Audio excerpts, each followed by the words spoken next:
I don't know why it's doing that.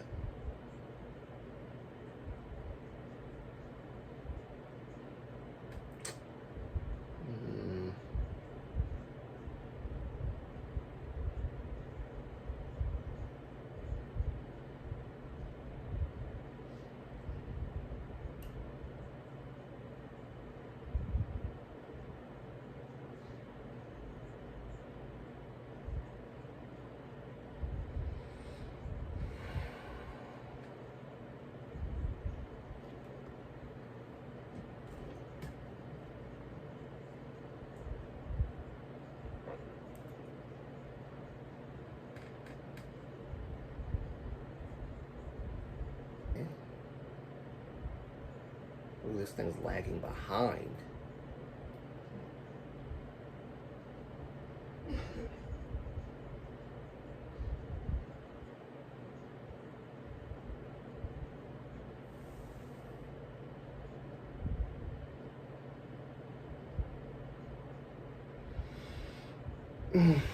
It's a bit early. I normally don't do this early, but I'm doing it early for a reason. So I need to do this now before it gets a little too late.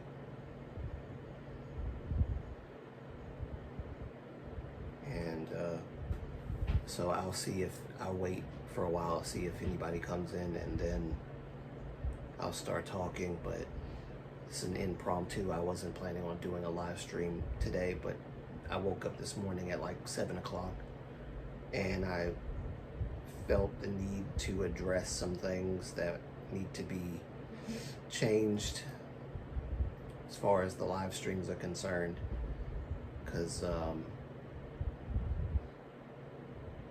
I've been noticing some problems. It's mainly my fault, predominantly my fault, so I need to own up to some stuff and address how we'll be conducting live streams from now on, because I think the way that I've been doing this is not conducive for people to enjoy them like fully. So I'm gonna wait for a while. I'm gonna be patient and wait for some people to come in, and then we will talk. So I'll just wait a while. I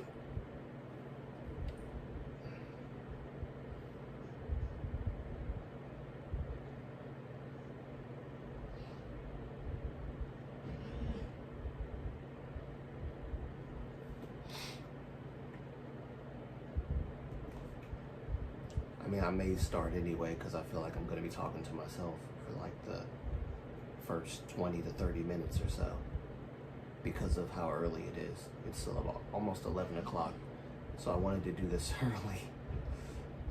But I might start early anyway. I might just start talking anyway. If you hear a lot of coughing, not from me, but from somewhere else, that's my dad coughing.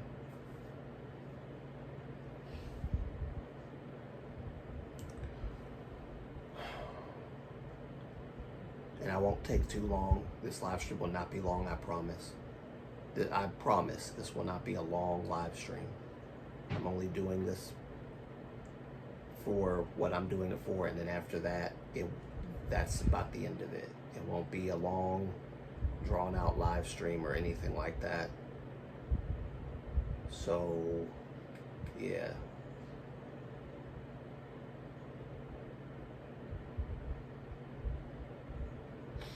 I guarantee you it will not be a long one.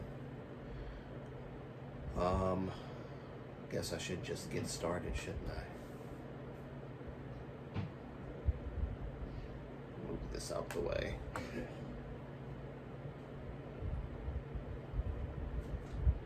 Take this out the way. So it won't be bothersome. This is one of the reasons why I like to not have the camera on half the time. I got so much stuff. Okay. Yeah.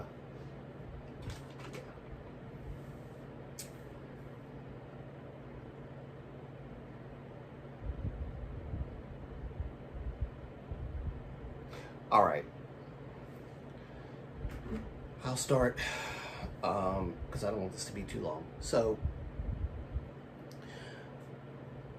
I've been thinking a lot about the live broadcasts. I've been contemplating about what I want to do and how I want my live streams to be conducted and everything. And I do want to say that firstly, I take full responsibility for everything that's gone on thus far in my live streams. It's not that my live streams have been anything too bad or anything, but I have to apologize because I opened up my live streams for this kind of stuff. This kind of stuff being political talk, because I thought that everyone could handle it, right? That everybody could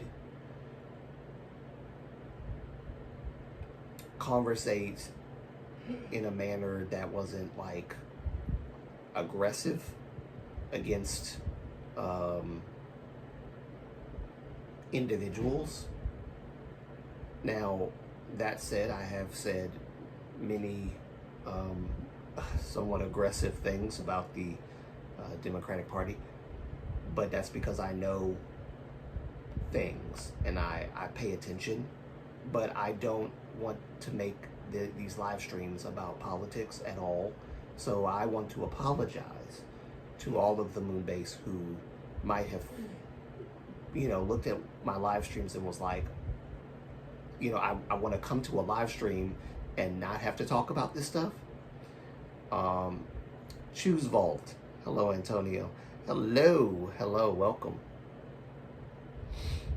But yeah, I want to apologize because I opened up the floor for that, and I don't want the Moonbase loving the setup. Oh, thank you. The setup's gonna change like in a couple of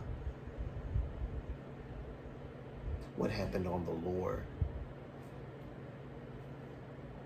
What happened on the lore?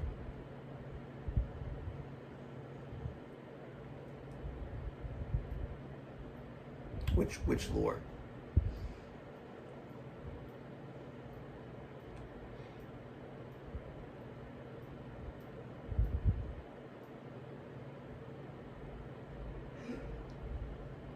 Yeah, on your lore. On my lore?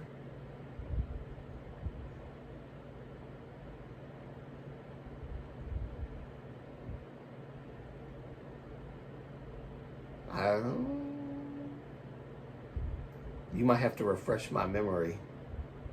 I don't remember. Did I say something that I what lore? I know I've told some stories. I remember it's Sumi's live stream. You mentioned politics and yeah. No, I got you. Yeah. So yes, some.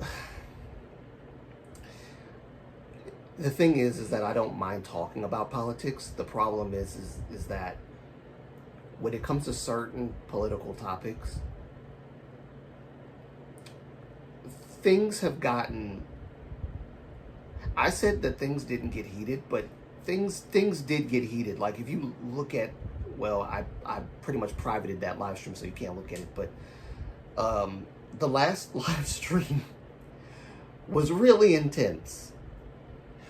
and I had to explain a lot of things. Not that I mind, but it's just that when we talk about certain political people within, you know, the Democrat or Republican Party, everything has gotten more thingy to discuss, and that scares me. Yeah, no, really, that scares me as well. Which is like the fact that I even feel compelled to apologize for how things have gone in my live streams. That tells you everything. That tells you everything. What's up? I'm just apologizing. I'm making an apology stream right now. That's what I'm doing. As you can see, the title of the live stream says, I have to be honest and make some changes. So this is an apology stream. And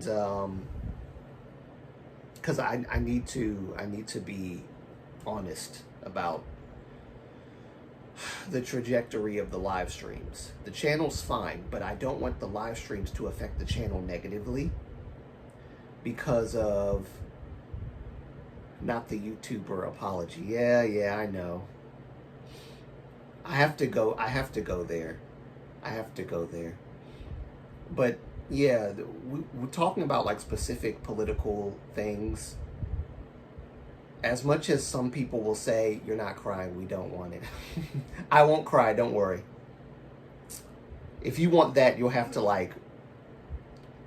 come another time when my emotions are... First of all, I would never, unless it happens on camera, like unexpected, I would never come on here and be like, guys, I have something to tell you. Like, I will never do that when I turn on the camera.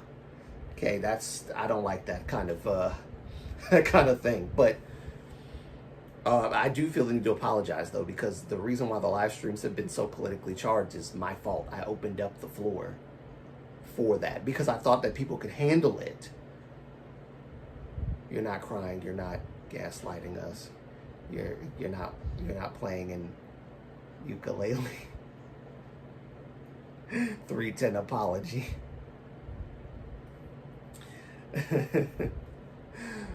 But see, now you guys are trying to make me laugh, so it's hard for me to actually be sincere about my apology, or at least look sincere. I gotta put back on my face that I was wearing before you guys started joking. Otherwise, people won't take me seriously. No, but all jokes aside, yes, I opened up the floor. Okay, serious chat moment. I opened up the floor for that kind of stuff to be talked about because I thought that everybody could handle it. And this is not for everybody. This is just for the people that, say, well, it's just, we have opinion and this, that, and the other. Just, we have opinion. But then your opinion is like, ooh. Listen, everybody is entitled to an opinion. I am fine with that. I'm not here to police people's opinions. That's not my point. That's not why I do these live streams. I do them to have open discussion, right? Everybody knows this about me. I am fine with open discussion. I'm fine with whatever you think about this person and that person. But sometimes in the chat, in the live stream itself, saying things like this person's a genocidal person or this person's a murderer, it's a bit too extreme to have these views. And I know a lot of the reasons why people view these certain political figures the way they view them is because of bias, because of maybe religious stance, bias because of historical stance, which would relate to his religious stance as well. And I understand that, but again, like, I tried to come at these topics with an objective approach because there might be factors we're not considering or looking at because of bias, and bias can oftentimes, more often than not, get in the way of objective critique And so, because I know that people aren't able to do that, that's one reason why I'm going to try to like not do political conversations anymore on my live streams, which sucks because I actually wanted to do that. But I think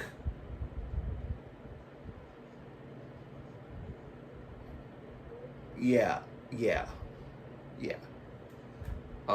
It's not like a lot of people show up to my live streams, so this is like a very like it's not but maybe like one person or one or two people.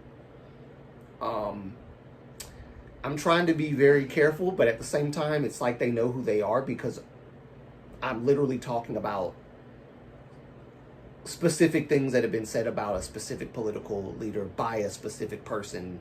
I like there's maybe one like two people that have said something like this in the stream, but I really think that we probably shouldn't even touch politics anymore because I don't think people are actually Riker.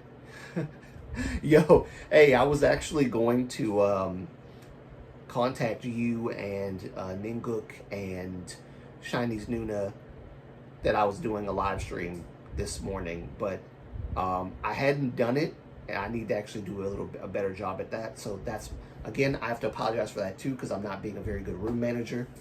I need to actually be able to communicate with you guys. So I was going to do it on Instagram, but I saw your Instagram account is like deactivated or something, so I couldn't contact you at all. But I was going to contact Chinese Nuna and Ninguk. And I was worried that this might be too early of a time, but I needed to say what I gotta say now. And it won't be a long stream, it'll be short. I'll make sure it's short. Maybe at least an hour or two at the most. No 7-hour streams, no more of that. Yeah, I got rid of Instagram for my mental. Oh, got you, brother. Got you, brother. Totally understand. Totally understand.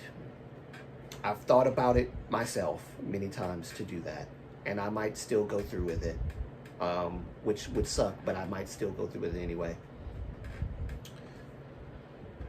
Because Instagram doesn't help me at all. It doesn't do a thing for me. It really doesn't. It doesn't do a thing for me. I just show off my creative stuff, and maybe after I finish my art piece on Vaughn, because I'm only doing Vaughn's like stuff. I'm drawing the pictures and showing like my progress and things like that. Maybe after that I might close my account. Who knows? I don't know. We'll see. I might not. Who knows? But yeah, I opened up the floor for political conversation, and I feel like it's gone out of hand. And it's my fault because I let it. I opened up the floor. And when I say certain things about political stuff, I know who's going to not agree and who's going to like push back, but it's the way in which the pushback comes across. Not like I'm not offended at all. Like, push back, please. But I think this is the wrong platform for it, is my point. So I think I probably won't talk about politics much in that sense. There's another reason as well. When people watch my live streams, and I haven't heard any complaints about this, but I'm getting ahead of it because I don't want people to feel ostracized. I'm gonna fight you on making political content. I probably will make political content, but it probably won't be on Moonlight Antonio, most likely, because Moonlight Antonio is K-pop. So I'll probably make a political channel and do that. So I think maybe I'll do that on another channel. Who knows? Because I've been getting more into it. But I also want to come correct on politics. I don't like to just make political statements or whatever and not be, in the know. But at the same time, like I said, maybe we'll tackle that another time. But yeah, the second reason is because I already have too many fights on politics. Yeah, well, hope like that's another reason why I'm saying that we probably shouldn't do that on here, because we, there's already enough channels and outlets and forums that do that. And again, I don't have a problem. I wouldn't consider it a fight with me. We just have like intellectual dialogue about politics. But I feel like on here, the intellectual dialogue has lessened because personal bias, not from me, but from certain people in the chat, have gotten in the way of being objectively critical about like both sides. And I've been very critical about the Republican Party too. It's not like I've just been criticizing the Democratic Party, even though they're the party of nonsense at the moment. I have been criticizing the Republican Party as well. Like even Trump's administration, I've been criticizing certain little things about it, because there are things I see that I don't like, that I hope changes. He's got 4 years, right? But I just think that when it comes to like character assassination and calling people things that like a mischaracterization of people because of bias, I think it can become a bit much. And I'm trying not to use the word toxic, because toxic is overblown. That word is used way too many times. It can become overblown. When someone calls somebody genocidal or a murderer and not looking at the context of the situation, or not even trying to like see it from another perspective, it just rubs me the wrong way. 4 years to make things worse. Hopefully not. Hopefully not. Hopefully not. Yeah, hopefully not. K-pop spot. Hopefully not. I hope that things get better and not worse.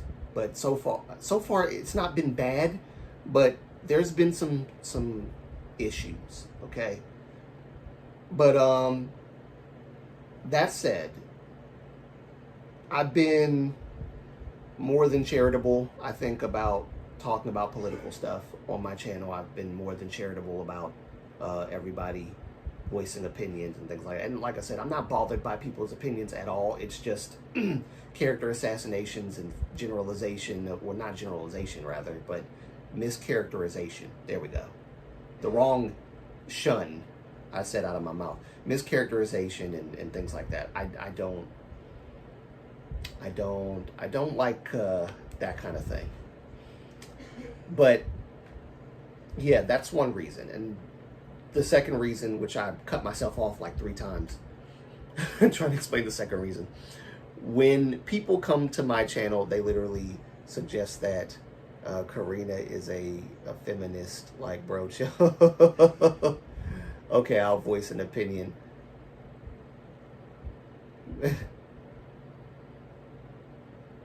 Hey, I like mayonnaise. I like mayonnaise, okay? That's offensive. That's very offensive, Chew.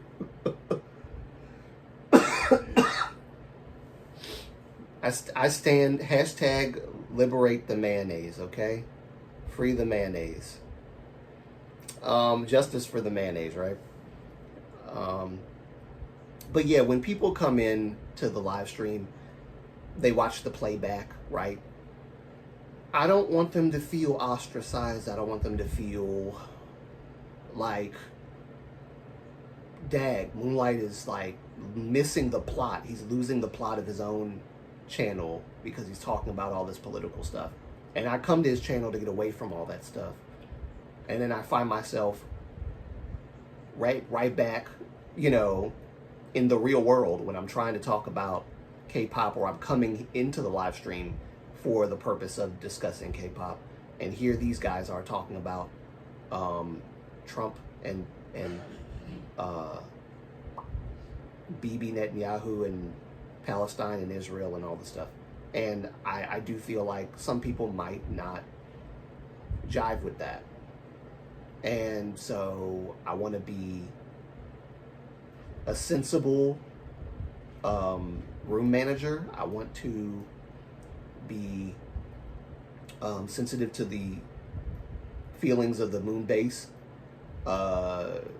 We none of us all agree politically, but that's not why we're here, right? We're here because we agree on K-pop, and even though we might have differences of opinion on K-pop topics, well, this is a K-pop channel, right? And that's why we have these conversations about K-pop and not politics, right? I'm scared of you, Moonlight. Why? Why? What did I do? So, I think I've come to a point on my YouTube journey where I'm starting to realize not everybody can handle the political conversations, and in that knowledge, I think it's best that I refrain from such talk about politics on here because of the reasons I just mentioned.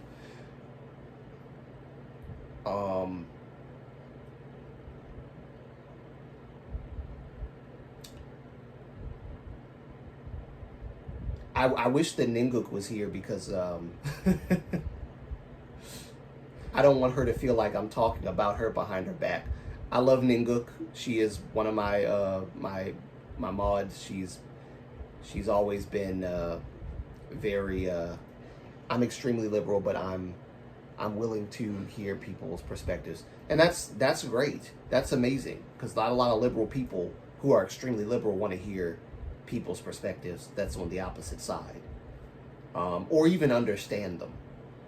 And I think Ninguk is the type of person that wants to understand them, but I think that sometimes I'm gonna tell her you're talking behind her back. You go tell her. I want her here anyway.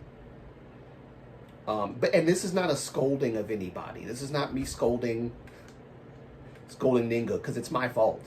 I love Ninguk. Y'all know I love all y'all. But the whole sometimes things. I'm trying to figure out how to say this, guys, without being. I really am. I'm trying my best. Because I've thought about this a lot ever since the last live stream. And I feel a lot of weight on my shoulders as the YouTuber.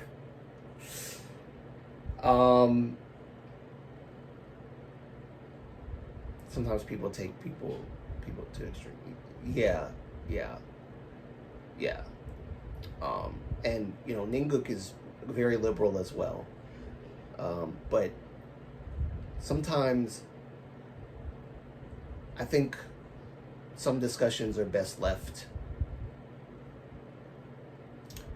in private DMs, things like that. I don't think, because they're too intense.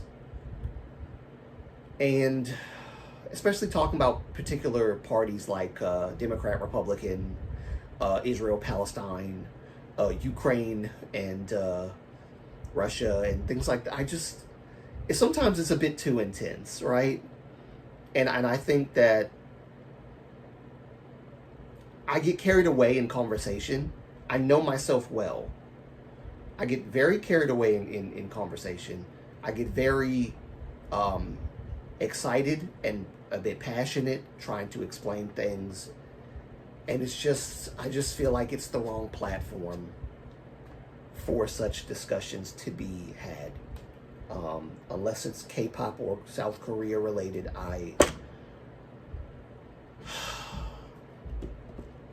it sucks to say this out of my mouth because I really do like talking about this stuff.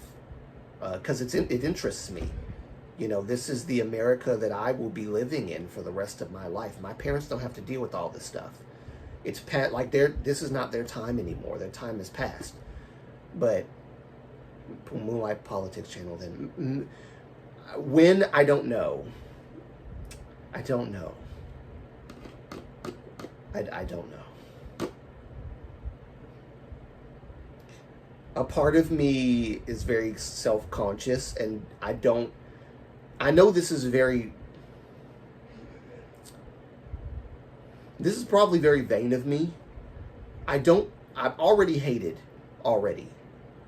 Not that I mind, because people will hate you regardless, but I'm already hated for people mistaking me for some right-wing lunatic on Reddit.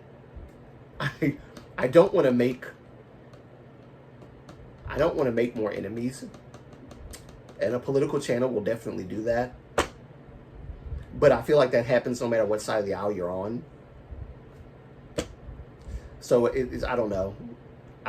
Do I really want to make a political channel? I'm not sure. Oh boy, you don't know. I fear it might, guys, if you're really that interested in me talking about politics, then I'll do one. If you guys are that interested, too late. People on Reddit hate you. I know, but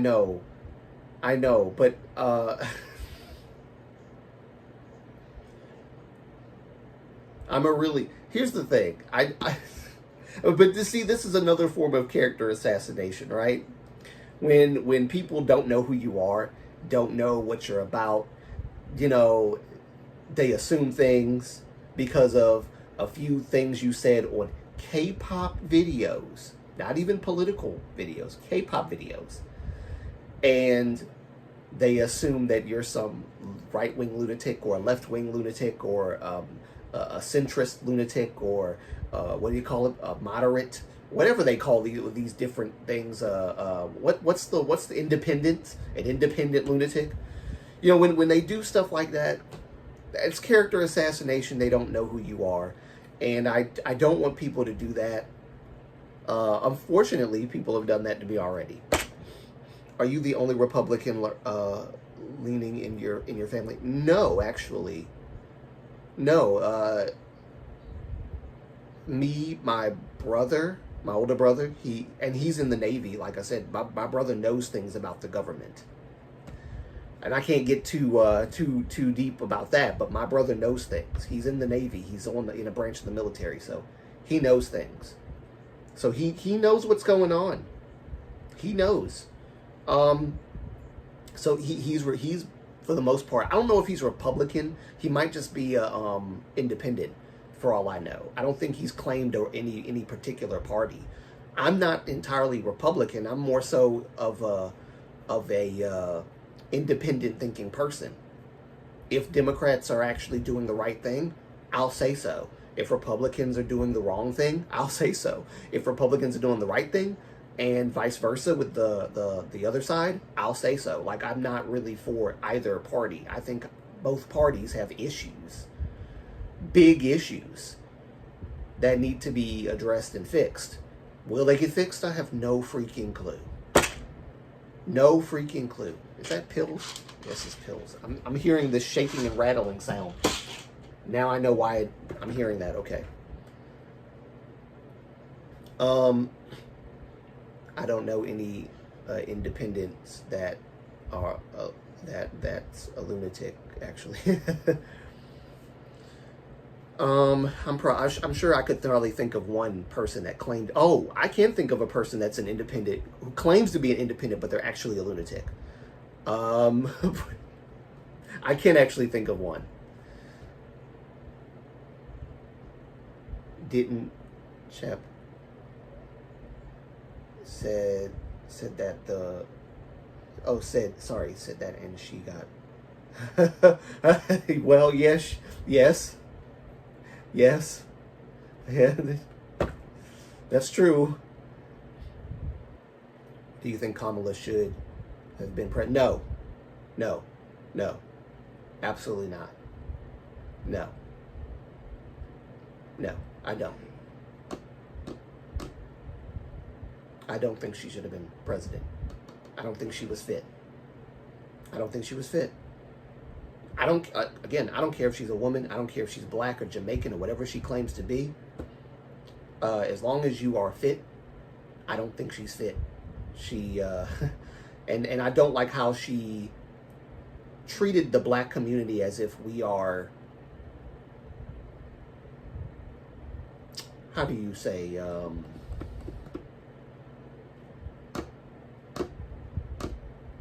I don't like how she treated the black community in the sense that she thinks that she can win our vote by bringing Meg the Stallion on stage in a blue suit, shaking her shaking her booty, and that's going to compel black people to get our vote. I don't like that she treated us that way. I don't like that she thinks so little of black people that she has to pay all these black celebrities to endorse her and to say good things about her because she's a black woman or because she's whatever she's supposed to be. We're simple-minded dogs that bark to the bar minimum. Yeah, well, that's basically how she's treated the black community. Like, they're just dogs that bark to the bare minimum, really. Like, oh, here, let me bring Beyonce out here. Hey, let me bring Oprah out here. Hey, let me bring all these other black people out here. Hey, let me bring Eminem out here. Yeah, I know he's not black, but y'all know he black, and his soul is black, even though he's white on the outside. You know what I mean? Let me bring all these people. Let me bring Usher. Let me bring all these people out here to get the black vote. And at the same time, her party has been saying that the Republican Party is for the rich, and that they are the ones that have been, getting all these famous rich people up to endorse Trump. But honestly, her campaign, should I say, has been the main campaign, bringing all of these celebrities. I have never seen so many celebrities in a campaign like that. Never. She just blew her money on all these people. And for what? To win the black vote? And then earlier on, she said she wasn't going to do a thing for the black community. Anything special, that is. So, like, why? And then they bring Obama out there to tell the black men, you need to vote for Kamala Harris. You need to vote. You need to vote for this woman because she's black and she's educated and she was an attorney. Okay? And a lot of black men got offended by Obama bringing his rich black tail to them to basically play dad and scold them for not voting for a black woman. And then when Republicans say, oh, this is DEI stuff, Democrats get offended. But you literally do that every time. I'm going to be honest, I didn't vote in the last election because I was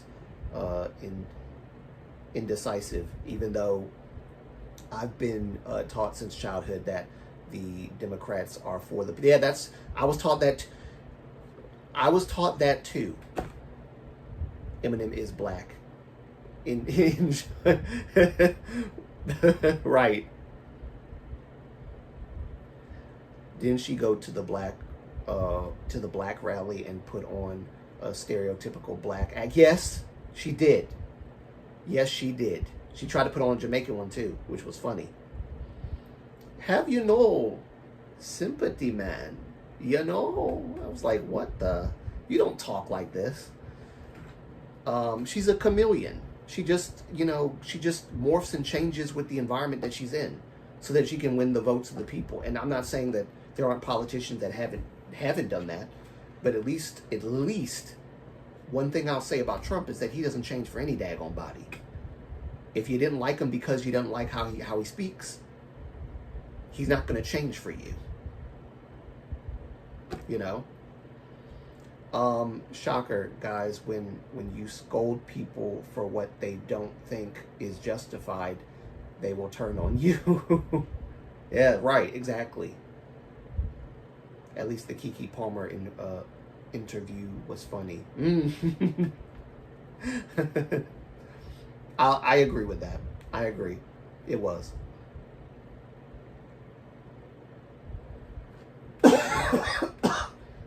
Sorry, y'all.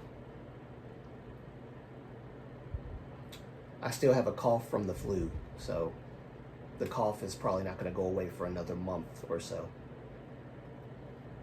That's just how it is. But yeah, to your point, forever Calhoun. I hope I said that right. I was taught in school that the Democratic Party is for the people, that they are actually for, that they are for the everyday working person, working like a person working a 9 to 5. They're for those people. They are for the minority groups and all that.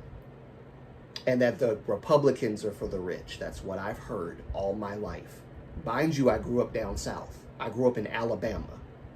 My childhood, most of it was in Alabama. The dirty, dirty South. So, which is kind of interesting considering, you know, it was a Confederate state at one point, Alabama. And, but, which is no surprise why I was taught that. But, yes, they taught me that the Democratic Party was for the people. And then I found out later on that the Democratic Party were the ones that institutionalized a lot of the racial things that we had going on in this country. Sweet home Alabama, yes. That Alabama. Though I shriek to call it home. But as soon as I got back up north, I did everything I could to kill my southern accent. It didn't quite, the southern accent didn't stick with me. It really didn't stick with me, and I'm glad that it didn't, because I don't like the southern accent for me. But my mom she's not southern, but she has country in her. So she speaks sometimes with like a country accent. And my younger brother, because he's the youngest and he spent most of his life in Alabama, whilst me, my brother, and my sister spent most of our childhood in like infancy to like maybe 6, 7, whatever. We spent it here in Baltimore and then moved. My younger brother has more of a southern accent than anybody else. But I'm glad that I don't have that accent. You know, the worst part, when I was texting Alabama, oh God. I know, right? So even the internet is stereotypical of Alabama. Isn't that a shame?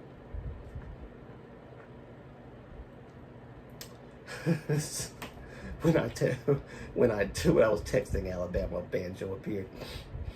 Even the interwebs and phones. That's a shame.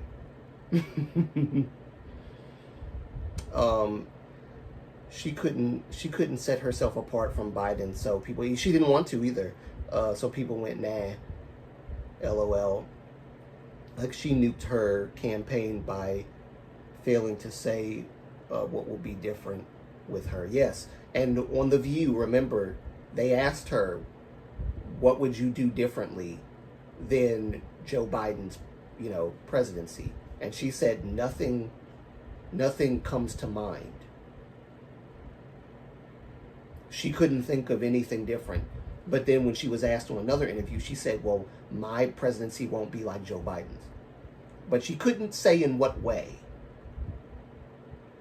And he was trying to get her to talk about her policies. Some of the policies she literally took from Trump's campaign that he was running on. And then when he said, well, what about your policies? Then she's like, well, I have a website that you can go on. So she couldn't even list the freaking policies without mentioning, well, go to the website because I can't tell you, basically. That if that doesn't spell intellectual incompetence, I don't know what else to tell you. And they tried their best to doctor that footage to make it seem like she had some kind of point to make, but all she does is talk nothing burgers. And they just sound like motivational stuff. the aspirations, dreams, and hopes of the American people. This is the governance of the country that was founded so many umpteen years ago, and we want to continue to push forward and strive forward for a better tomorrow than what is today, and to be unburdened by what has been, and all of the things that you heard her say. She does not know what she's talking about. No idea.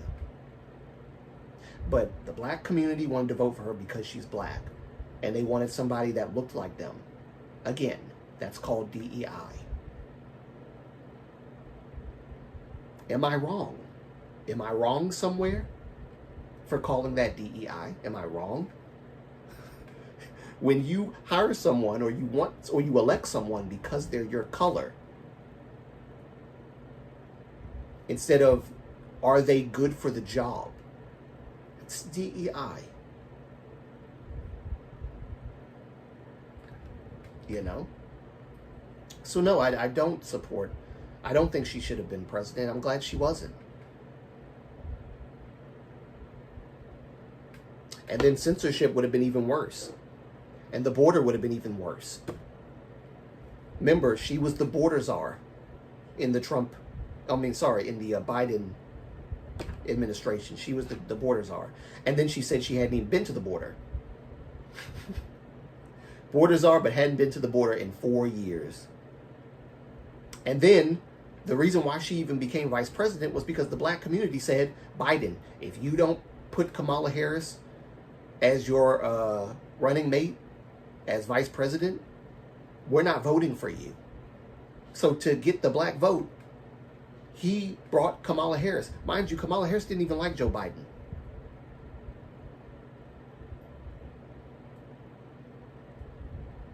I'm just here vibing for a third world country.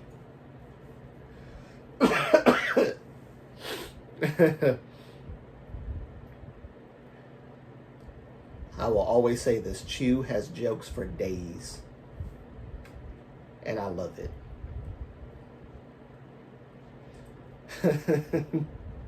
You come in here joking, the stream's gonna end with joking. Hopefully, it does end with joking. But you see, this is chill, right? Like how we're talking about things is chill. And I like this vibe. I like this feeling. But I know that this is not always the case. Weren't her and Joe against each other? And well, yes, they were against each other. They didn't like each other for months, if I'm feeling inspiring. Yes, it will, ask Danny. I had a feeling.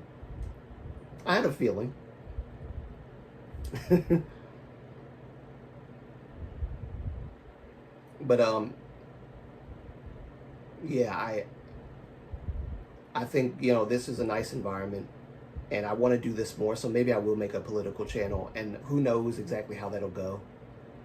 When Tim Wall said I'm a knucklehead, I was like, okay, Harris is done.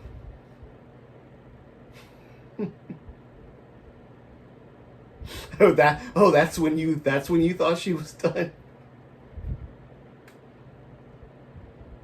But for real, I feel like most people, including me, we wanted Kamala not for politics, but because we didn't want the orange man again. Yeah, I can see that. There are some people that legitimately wanted her because she was, in their opinion, something other than Trump. I will say that Trump didn't get a fair shake in his last presidency. There were a lot of things he tried to do that he couldn't because there were people literally undermining him every step of the way. He literally could not do what he wanted to do. Now that he understands the game, he's strategized a little bit better.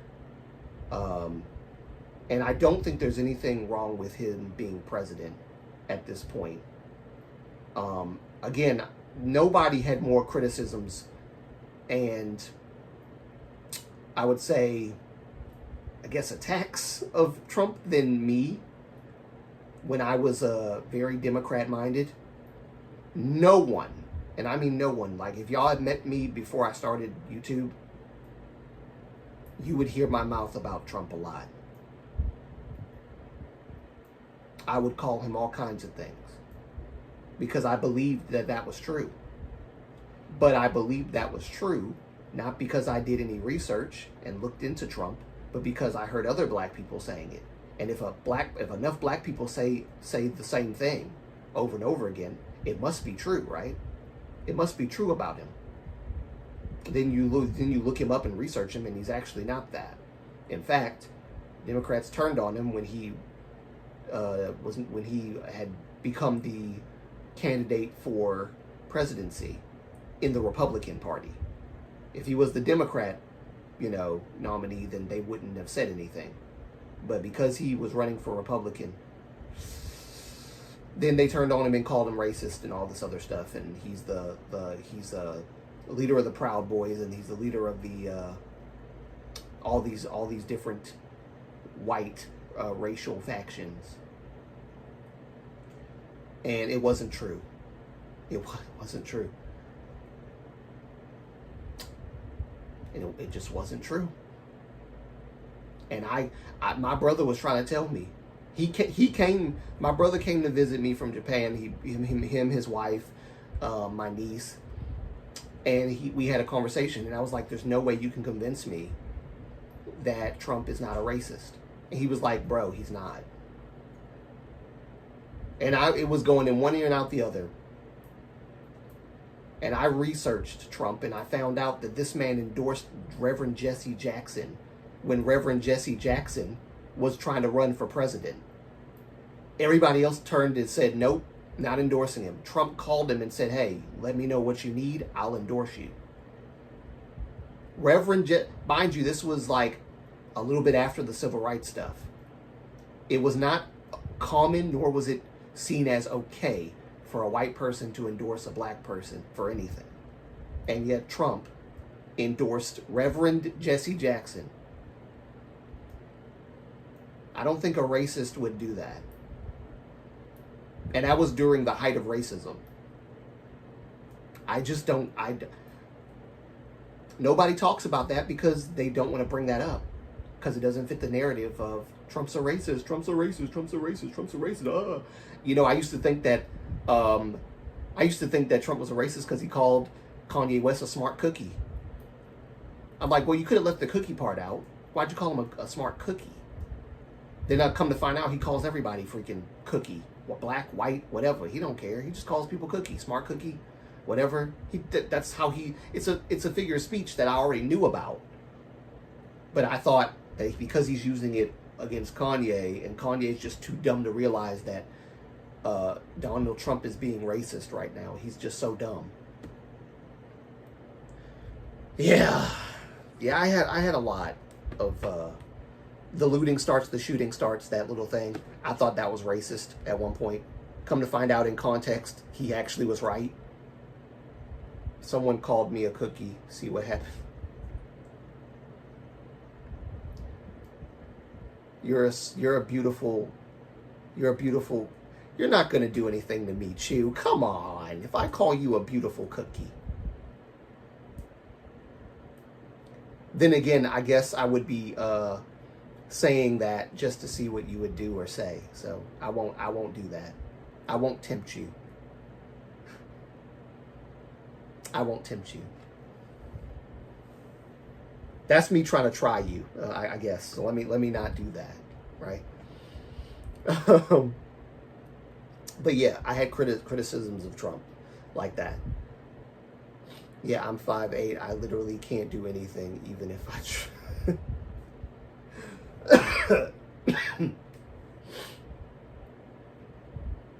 A, never underestimate a 5-foot anybody, especially when you're 6'1" like me, because there is a place where the sun doesn't shine that you could do a lot of damage to me if you wanted to. Not giving you any ideas, but I'm just saying. For all the 6-foot somethings out there, guard yourselves. Guard yourselves. Please. If you want to have children.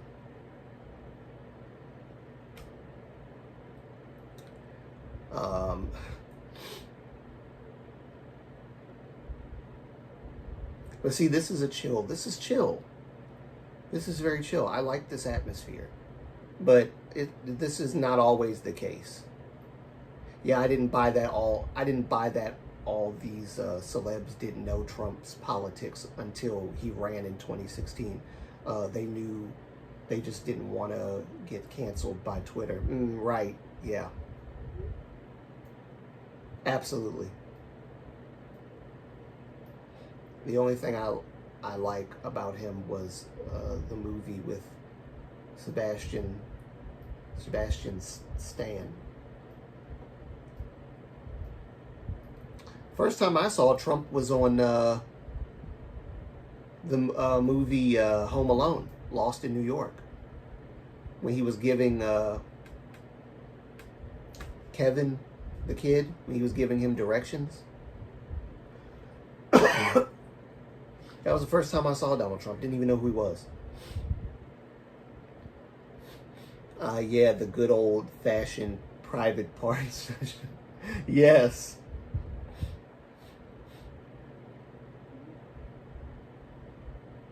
Yep. That's the way to get it. That's the way to get a guy right there. Sucks to be a guy sometimes. Oof. Oof. Ain't crazy. He never outright said anything racist, though, for someone so racist. No, really, he's never said anything like outright racist. And they're like, well, people can be, covertly racist. Yes, that's true. But he's never shown any sign of that. Ever. And I was just trying to guess all of our political views. Okay, well, I don't have to guess Riker's. He said he's a centrist. He doesn't want to associate with the Democratic Party, so that's him. Chu has already made her stance known. She's very liberal. But she sees people's perspectives and nuances to situations that, are a little bit more complex than just black and white, right? Rain, I have no freaking clue. I don't know if you're a Democrat. I don't know. I mean, you said that you... Was it you or was it someone else? I don't know. Let me make sure. I don't want to... Was it you? I don't remember. I could maybe buy that. I could maybe buy that Trump's a victim of talk old-fashioned ways that are, yes, politically correct, but he's not KKK race. Yes, right, exactly. Independent. I should have put independent on my voter thing, because I did recently get a voter ID.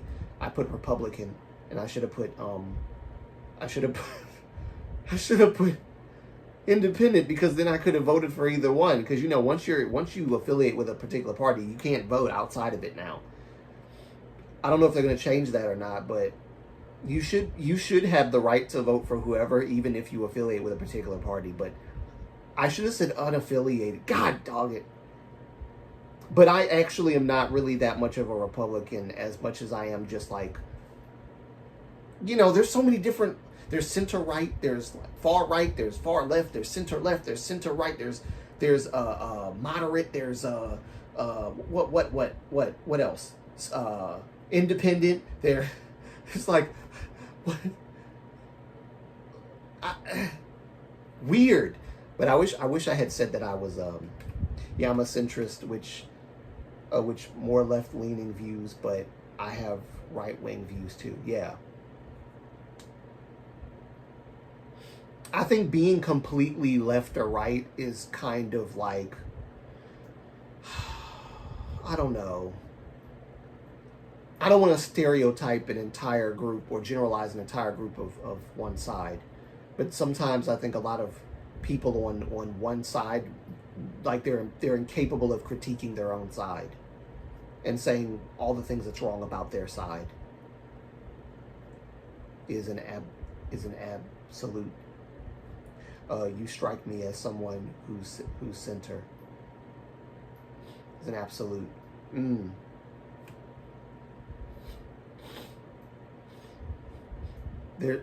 There's some weird Republican politicians, bro. I think I only trust Trump as the only Republican. Yeah, I there are some weird Republican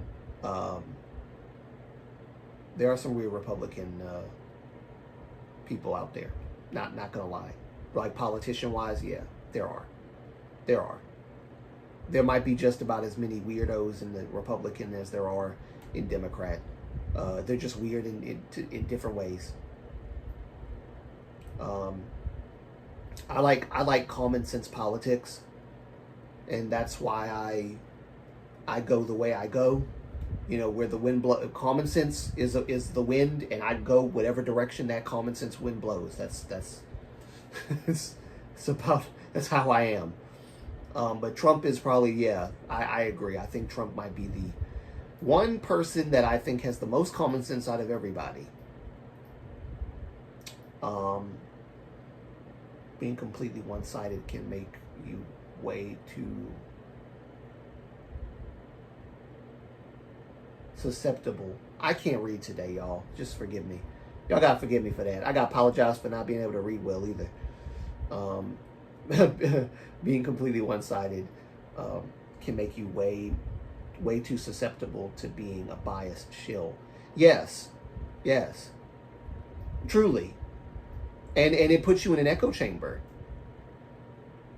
Everybody's saying the same thing. Everybody's views the same. And that was the problem that I saw with a lot of Democrats too, that weren't willing to criticize the obvious wrong in the Democratic Party. And then there's Republicans that criticize, they don't criticize their side at all because they think their side is just completely right. And there are some people in the Republican Party that just aren't. Especially the far right people. There's the far right people. I can't talk to people like them.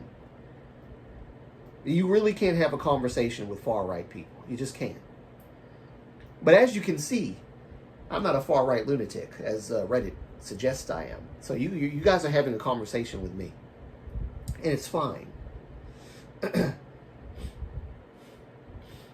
I still can't get over what you said that Reddit said about the mods, about my beloved mods. It's terrible. I think in terms of Republican politicians, I can stand it's Trump. Trump DeSantis and what's his name from Texas? Ted Cruz. Yeah, Ted Cruz has a good head on his shoulders. There's a few other ones that I can't quite remember their names. There's a few others that I like. But some of them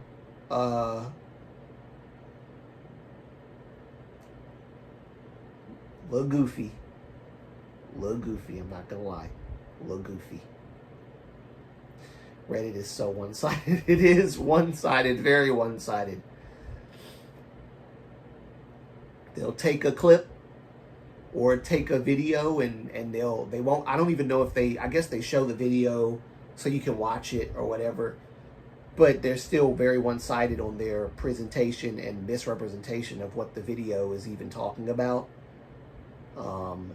It's a shame. Reddit scares me. All I know is that Trump low-key fell over on the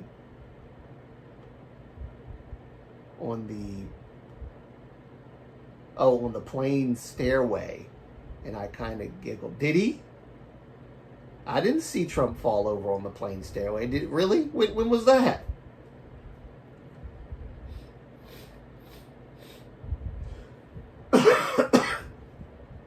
And I'm not saying accidents can't happen, but you know, maybe he had an accident there. Which is worse, Twitter or Reddit? Twitter probably. Twitter. Twitter, maybe, yeah. Yesterday. Oh, really? Was it yesterday? I have to watch it.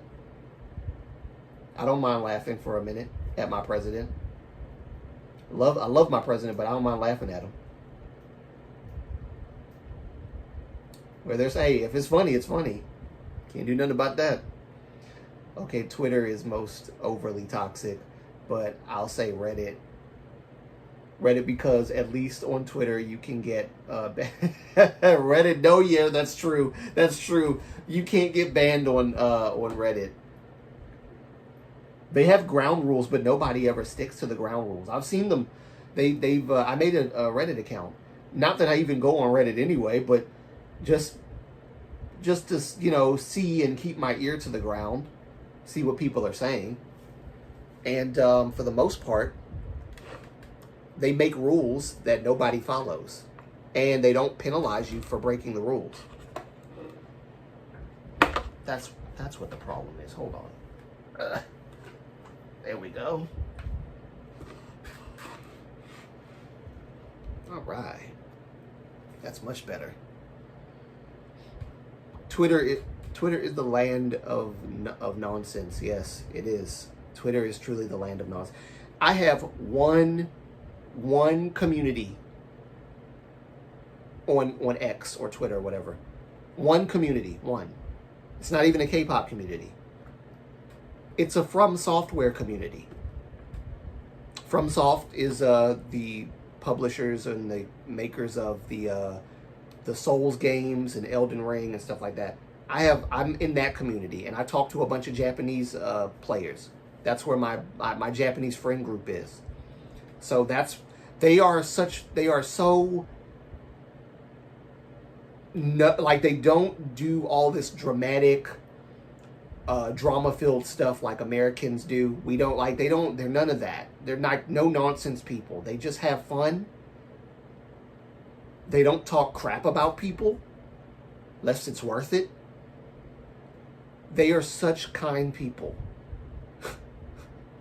That's the only, and I do follow like some of the political stuff. There's a channel, a channel. It's I guess, account called In Wokeness. I follow him a lot, see what he posts. A few other ones too. I was following Elon until he started going off and saying crazy stuff. But Elon's been going off lately. I don't know if I'm going to touch that today or not. This will probably be like the last real political live stream that we have. This wasn't my plan, but since we went there, we went there. See, I'm a terrible house manager. I don't even know how to manage the chat properly and say, hey guys, let's not. Because we're having a chill conversation and it's like not even a big deal. But at the end, I'll reiterate my point before the live stream ends. So I'll try to remind. And yes, when it reaches like 2 hours or so, I'll come to a stop. I had a great time in Japan. They were all so polite. Yes, Japanese people are very polite. Very polite, despite what some people might say. They're very polite. I've heard that Korean people can be very, a little rude. Not all Korean people, but some Korean people I've heard some stories. Very sarcastic. Which is interesting because that's my type of people. That's why my younger brother said that I would do well in South Korea, because I'm very sarcastic. I don't show my full sarcasm on my channel. I don't do it because sometimes my sarcasm can come across as very hurtful. I've been told this by quite a few people. So I refrain from sarcasm. as much as possible. But I have a very sarcastic mind. There's a whole story behind that. At least I know where my deep-rooted problems come from. I don't need a therapist for that. I'm my own therapist. I have a 20-minute job interview at Chipotle at 2 p.m. today, bro. Oh, my God. Well, good luck with your interview. Good luck with your interview, Rain.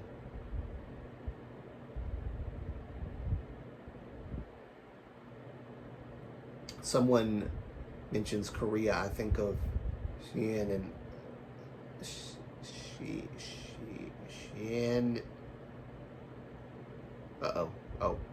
Xian. I hope I said that right. And Hongdae.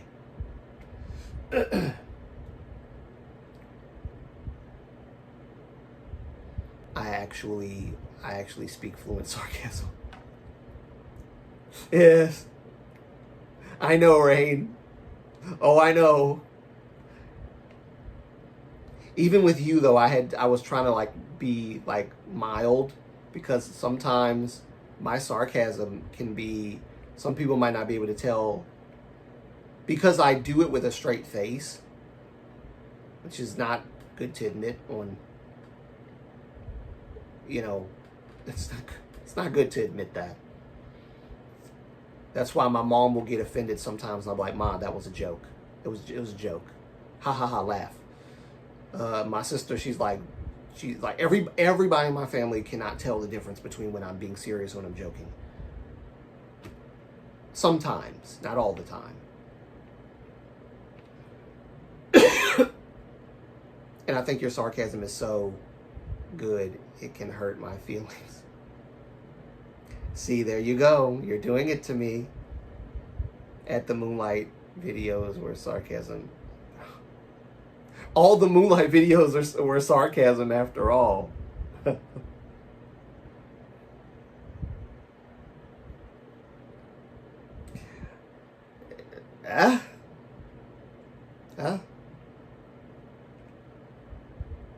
I wasn't being serious.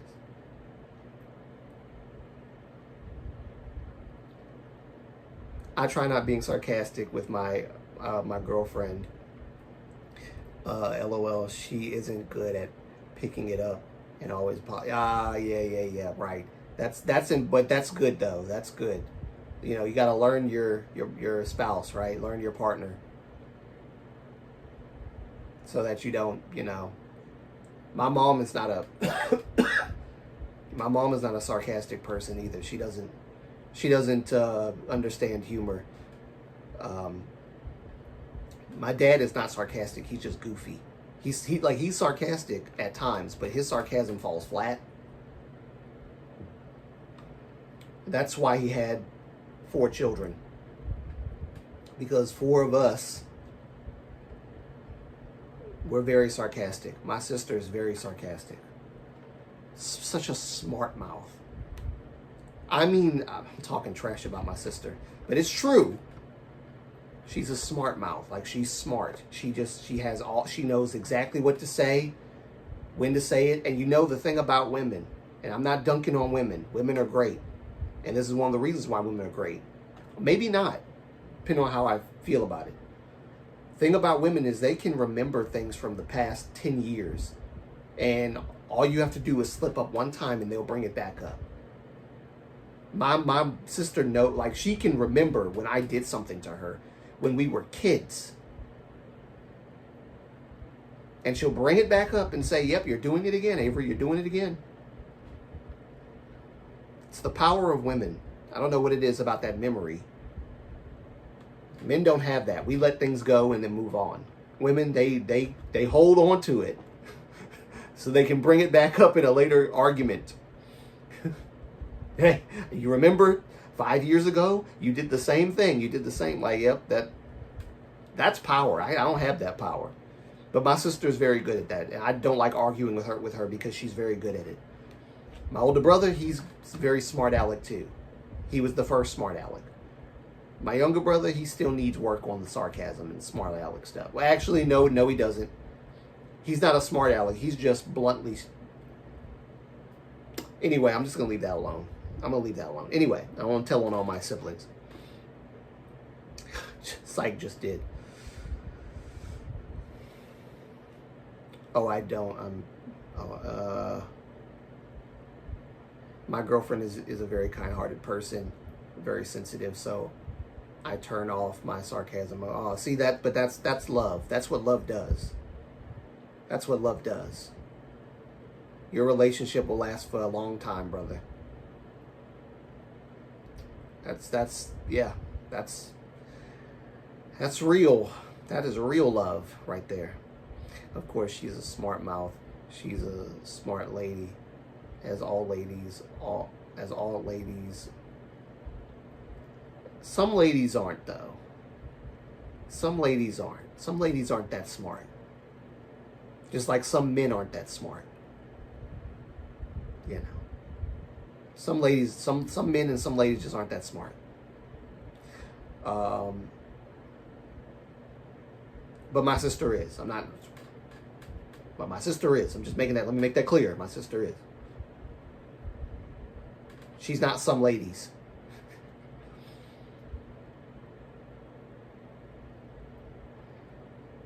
I want a partner who can do sarcasm. Otherwise, I'd be probably bored. You need a little banter and spice in your life. You know, sometimes opposites attract, and sometimes they don't, right? Sometimes similar, like-minded people attract. The whole opposites attract is just that's not always true. Not always true. Well, all ladies are smart. Listen, Rain, you can do this little who run the world girls thing all you want, but I'm just letting you know, in the real world, there are smart ladies and not so smart ladies. There are smart men and not so smart men. Okay? Okay? You're going to make my ratchet come out if you don't watch it.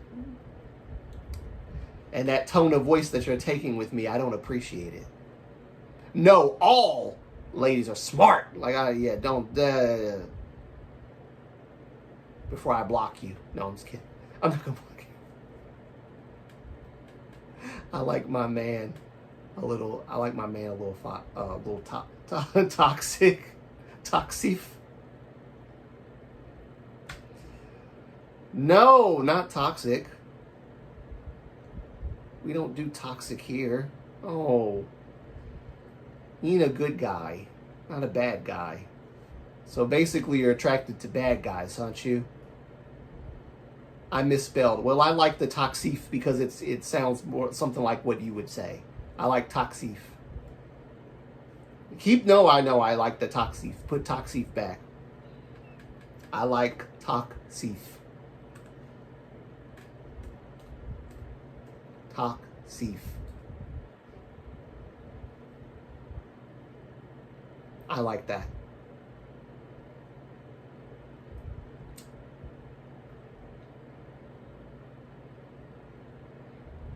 It means they're toxic, but not entirely. It's like a mild toxicity. Toxic. Yeah. Not toxic. My impact is being felt again. It's called the chew effect. It's like a virus that spreads to every channel. But I like it. It's better. At least it's better than the coronavirus. Yeah, a little of toxicity. Yeah, toxicity.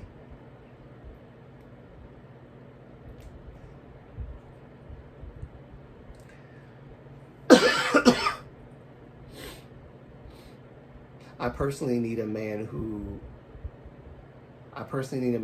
has interesting conversations. Someone that has no conversation, it would bother me. Not you making up definitions for a made-up word. Hey, toxic. I think toxif should be a new word to be put into the dictionary. I think toxif is a nice word. Chu started it. She said it. Toxif. It wasn't a misspelling. It was a whole new word. Toxif. I'm keeping that word, buddy. I'm keeping that one. True English, people who can talk are attractive. You'll Moonlight, watch your back. I knew you'd do that. I knew you wouldn't take what I said very well. I knew you wouldn't. I knew you wouldn't, Rain. I knew you wouldn't. I gotta watch my back. Rain's gonna come for me. If Twitter can make up definitions, Moonlight can too. Yeah, exactly. By the way, Antonio, have you checked new releases? Like of K-pop groups and stuff? I haven't. I need to though. I need to for the sake of my channel. Because I'm like running low on content ideas.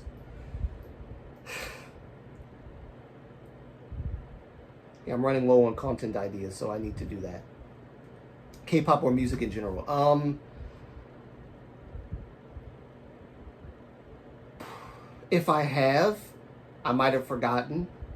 I think I have actually looked at a boy group that released something, and I can't remember what boy group it was. I have to get back. See, this is why I need to do my reactions again, because I'm actually reactions kept me more in tune to new releases and things like that, because I was searching them up for the purpose of content. I think I need to get back to it, or at least some form of like reaction content. Just the content that I'm doing now is not fast. Reaction content is very quick, very fast. Doesn't require much effort. Whereas what I'm doing now with like reviews and stuff, that requires effort. Because like I have to write a script. I have to really go like, I don't have to go in depth, but I definitely do have to give like a review critique of such and such. So I listened to Marina's new album and I loved it. I loved her. I'm gonna keep saying your misspellings because I like them. I liked her.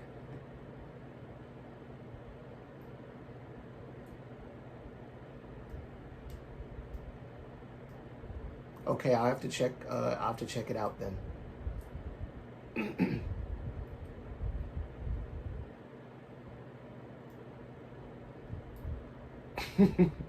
I loved her. There we go. Sorry, I used the wrong word. It's not like usually I feel dumb misspelling stuff. Well, no, I'm not gonna make you feel dumb on my channel. I'm gonna give you what is called love bombing. It's very toxic in nature.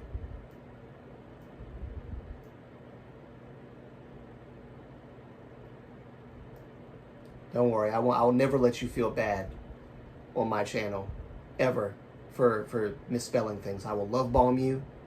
I will love bomb you constantly.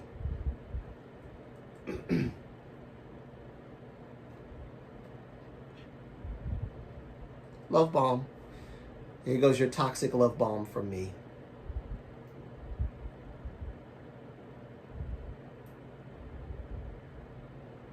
Or should I say toxif? Toxif attention. This was supposed to be a serious live stream and you guys have made a mockery of it. You made an utter mockery of what I was trying to... This was supposed to be an apology stream and y'all are just like... I don't know how I'm going to get back to it. I have no idea. This is supposed to be an apology stream. I'm supposed to be getting on my knees and apologizing to my moon base. And you're messing it up. Apology to who for what? Like I'm going to have to get back into it, Sumi. I have to apologize because... I have to apologize. It was a okay comeback, nothing special. I'm not a big fan of songs that repeat the same 3 words in the chorus multiple times. The verses were good though. For me, it was I was one of for me I was one of those people who physique will never matter to me, but admitting to be a little shallow is nice. Hey, everybody's. Why do you have to apologize, Ninguk?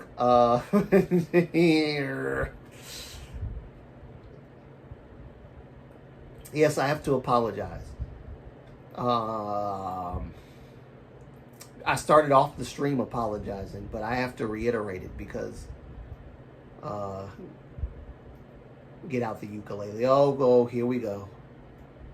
Get out the ukulele. By the way, once again, I know I said it in your chat, in your live stream, Sumi, but I would like to say, with my voice and with you seeing my face, welcome back to YouTube. Welcome back. I always knew you'd come back. Welcome back, Sumi. Welcome back. We all missed you. So, and thank you again, Chu, for pulling her into doing this again. So I appreciate that. You're always loved here, Sumi. You and Chu are always loved here. Moonlight, I have one question for you. Do you want two baddies? 2 baddies, 1 poor. God have mercy on me. Don't bring up that abomination of a song. Do not bring up that abomination of a song to me. If anybody ever wanted to hear me curse, bring up. Actually, you know what? Don't do it. I don't ever want to curse on my channel. I'm an innocent boy. I'm an innocent boy. This is why I love Moonlight. I really, Sumi, I really don't like that song. I really don't like that. It's like somebody threw up on a record and said, "Hey, here's the song," and then like that's what throw up would manifest into. Is 2 baddies, one Porsche. You throw up on a record, and then you take the record player and you put the record on the record player and it plays, and with the throw up on it, 2 baddies, 1 Porsche is what's gonna come out of it. It's very disgusting. It's disgusting. And Riker, talk about saying three sentences in the same way constantly. 2 baddies, 1 Porsche is one of those songs. There's a variety of NCT songs that haunt me in my nightmares. Don't worry. Mine too. Mine too. What's one of your favorite K-pop songs, Moonlight? Oh, shoot. I have to look at my my playlist because that's whoo. I don't know. Let me look at my playlist real quick. Let me not say a Shiny song because it's gonna be a Shiny song. I can't let that happen. Shiny's my favorite, so I can't let that happen. It's got to be a different group. What's my favorite? Oh my God, that is so hard. Baggy jeans from baggy jeans, yes. I think 2 baddies, 1 Porsche, and baggy jeans are probably the worst.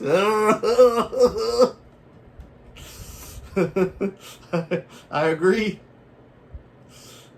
agree. Because I don't like either one. Wait, what was it? Baggy jeans? Yes. That's track that someone threw up on and said, "Hey, here it is. Here goes your there goes your song, NCT." Oh my God, what's my favorite K-pop song? This is so hard.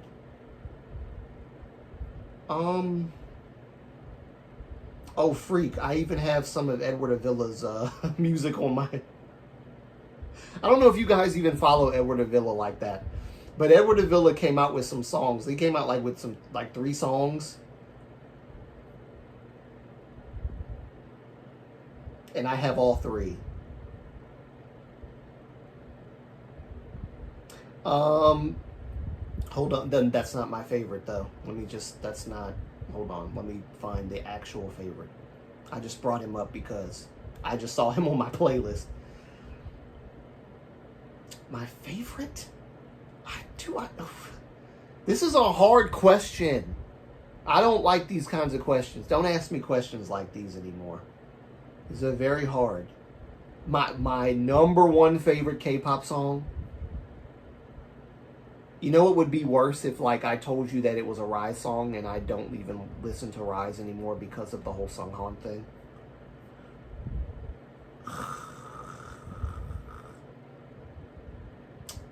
Shoot. This is hard.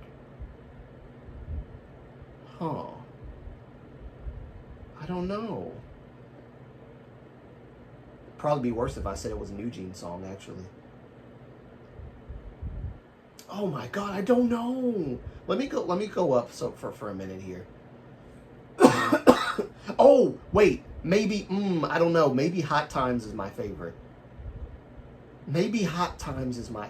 No, maybe Before You Go is my favorite. Before You Go might be my favorite by TVXQ. But it's no, actually, oh, this is too hard because I like What Is Love by Baekhyun and Dio. That's, oh God, that song. Ooh. That'll make you speak in tongues. It's so good. Hot Times, that's another one that'll make you speak in tongues. And I'm talking about Holy Ghost fire tongues. I ain't talking about cursing. I'm talking about tongues. I'm not going to demonstrate. Oh, the OG fathers. The OG zaddies. The OG zaddies with a Z. Yep.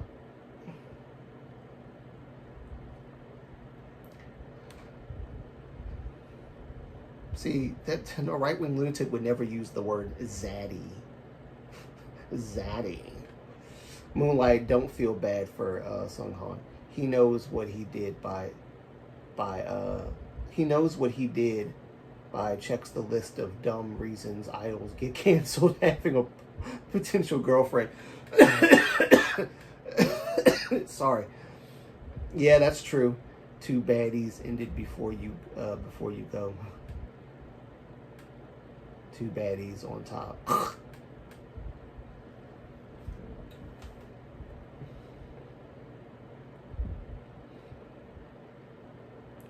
I disagree. Strongly. 2 baddies ended before you go? No. Absolutely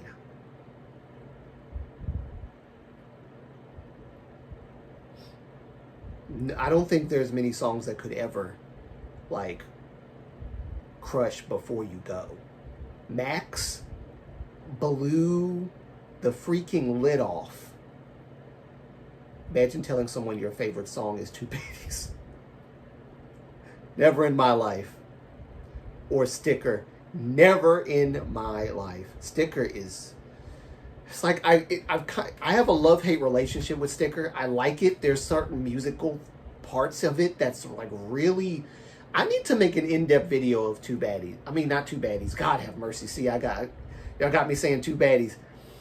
I need to make a thorough like analysis of the musicality behind Sticker, because okay, Moonlight, if you want a bad song, listen to I'm Gonna Be a Star by Twice. It's terrible. Oh no.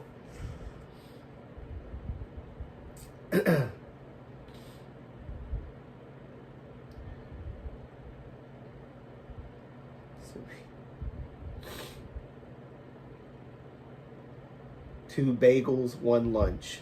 The Moonlight Friday version. The Moonlight Friendly version, sorry. 2 bagels, 1 lunch. It's terrible. God, that's terrible.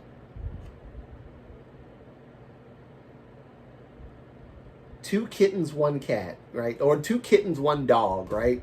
Like something. I don't know who came up with the idea. And this is, I can't even smile about it anymore. I'm being very serious. I don't know who came up with the idea. But it was the dumbest thing in the world. 2 baddies, 1 Porsche. 2 cats, 1 dog. 2 chickens, 1 steak. 2 sodas, 1 iced tea. Like, do you know how it doesn't require any thought whatsoever? It doesn't require any thought whatsoever. It's just terrible. No one says 2 baddies, 1 Porsche. This is supposed to be like a hip, modern kind of song. And they're saying 2 baddies, 1 Porsche as if it's a saying that everybody uses now. Ugh. 2 baddies, 1 Porsche.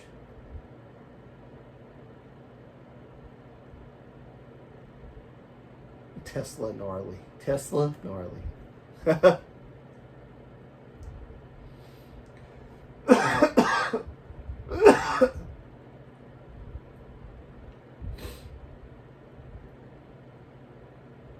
Two TTs, 1 bot. The censored version. 2 TTs, 1 bot.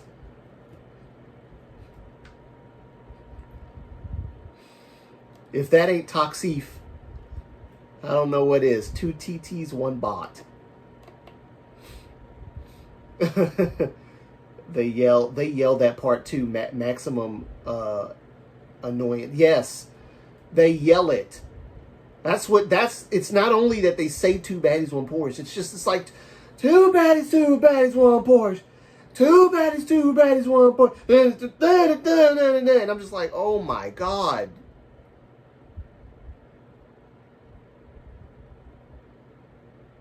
Get a room. I don't want to hear this. This is terrible. Stop saying Toxif, Moonlight. It's not going to happen. I like it.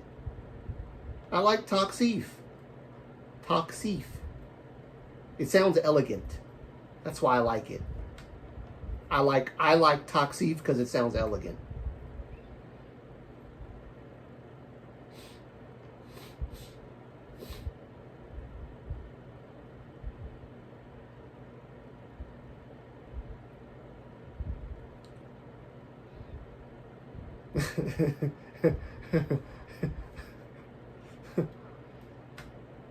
No one can tell me.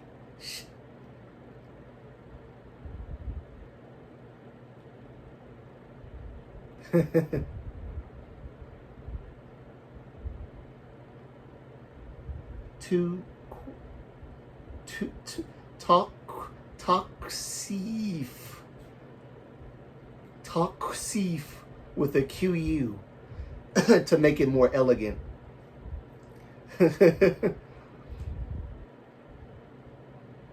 It's Regina Rain Chew.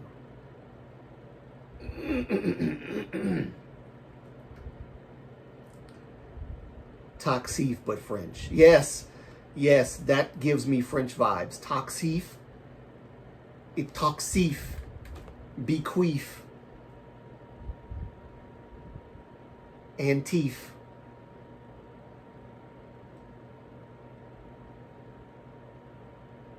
I don't know French words, so sorry. Not doing a very good job. Okay, who's a disband group you think could have been more famous if they weren't from a small company? Okay, well, I think that Victon could have been way more than what they were. I have Victon only came out with one full-length album. Do you guys know this? They're not a well-known group. But hold on one sec. Let me find Victon on my phone real quick. Victon came out with one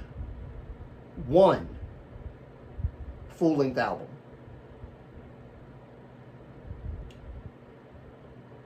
One. I'm pretty sure it's one. The Future Is Now. I think that was the one. Voice, The Future Is Now. That was one of my favorite albums that they've ever come out with. This album, I wish that I wrote some of the songs and did some of the arrangements on some of the songs on this album. Seriously, Chess sounds like a Shiny song. Like if you listen to Chess, God have mercy, I almost cursed. I felt it. This song is that good. I love it. I love this song. Love it. There's so many good songs on this album. And they could have been, let me see, what company was this? What company was this? Play M Entertainment.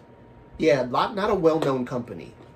I think they could have been so good.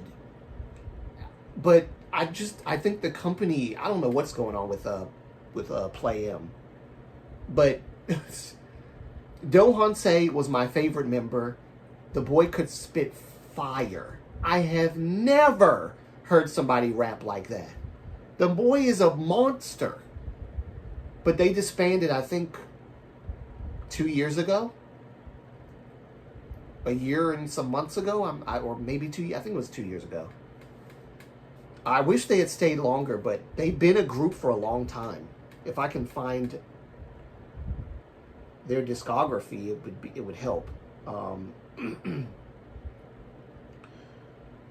Yeah, let me see. When did they start? I think Victon is like what? 3rd gen? Victon is 3rd gen, I think. 2017, 2016. This is a newer one from 2022. What's this one? Ooh, this looks old. 2017. I wonder if they came out in 2016. 2017. They have a lot of EPs, guys.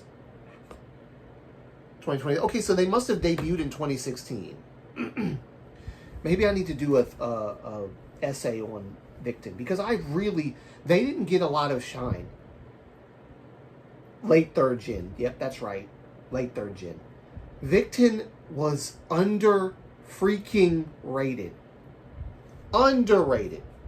I think Victon was one of the best late 3rd gen groups to come out. Not all their songs were that great, but the talent was clearly there.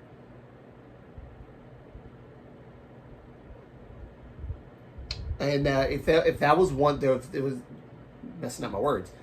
If there was one group that disbanded that I wish had a better company and could have done a lot better, it's Victon for sure. If K-pop was truly about music and talent,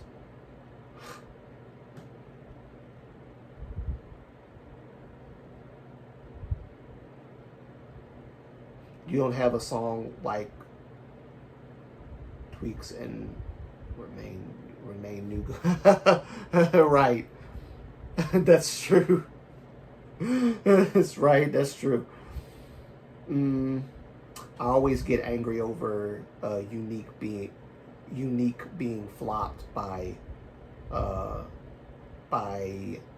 UA. Who I'm probably not saying that right. They had such potential. Unique. Oh yeah, Unique was great, but you know, they fell into the same. I think they fell into the same issue that Victon fell into. Okay, guys. Without looking it up, have any of you heard of Singing Beetle? Never heard of Singing Beetle. No. group mismanaged. What's new?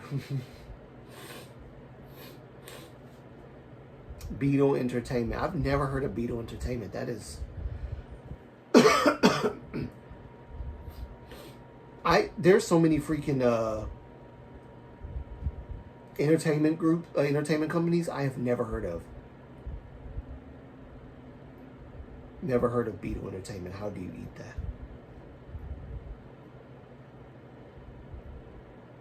They managed the first ever deaf group. First ever deaf group, Big Ocean. Big Ocean. Wait, the K-pop group was deaf?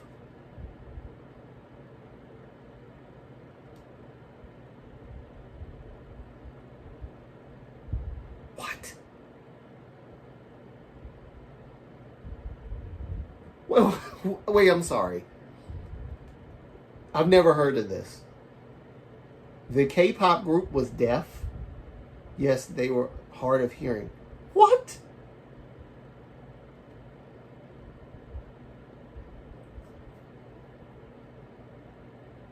How does that work? How does that work?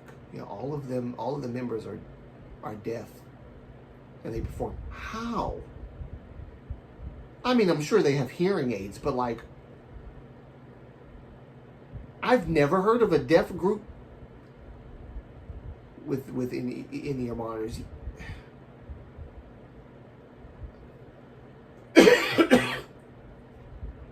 That's new. That's innovative. Wow. Okay, I guess I better look them up. What are they called? Ocean? Big Ocean? Okay, well, I'll try to keep that in mind.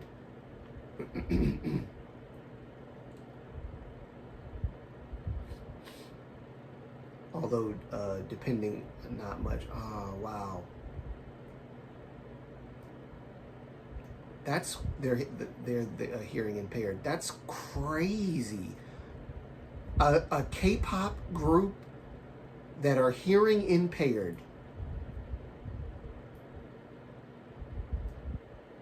I was about to say, how on earth do they like keep track of the music and where they're supposed to come in on certain parts and the choreography part, and like how do they hear what part they're supposed to come in on? Okay, of course hearing aids, but like it's wild. Like a deaf K-pop group. That's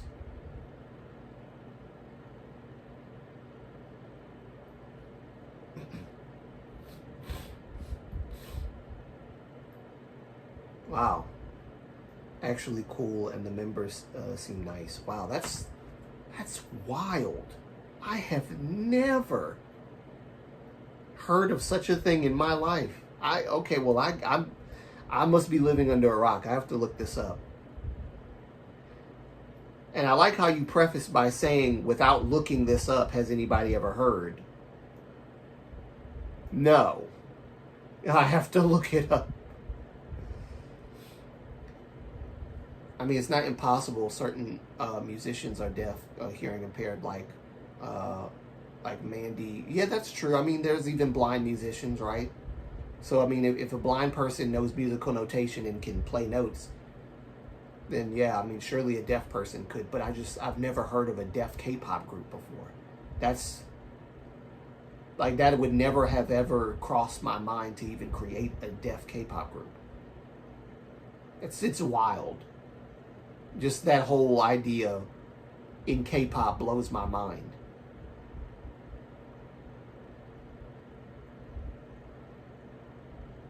Stevie Wonder, my dad.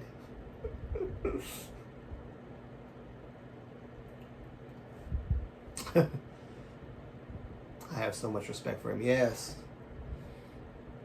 Anybody that's blind that can play that good that's... Also, I'm kind of wanting to get into harmonica as well. Stevie kind of got me into that. I want to do harmonica.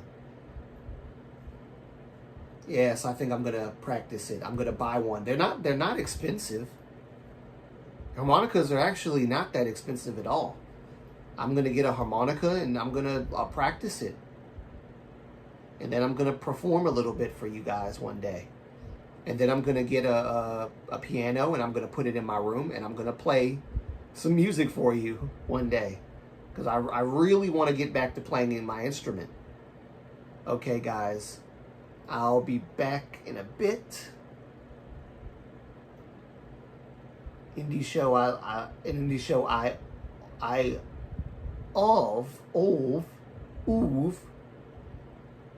is uploading. I'll be all right. Got you. An indie show I oove.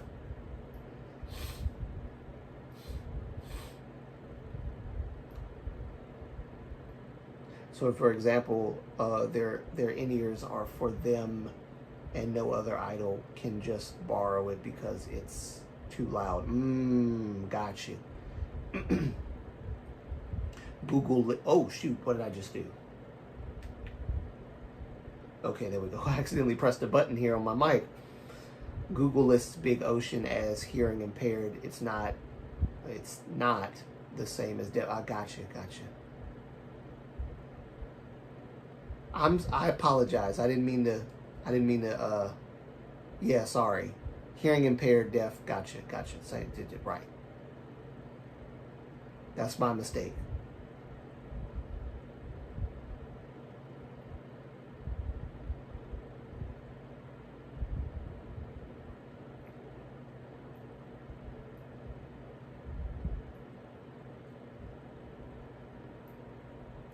Hi, hey Gina.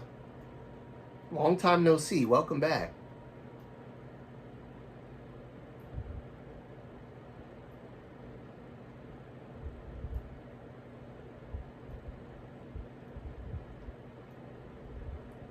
Yeah, I didn't mean that in a disrespectful manner. I just figured that, that they were, hearing handicap in my mind is deafness. And some people that are deaf, they can hear, but just not well. So, yeah.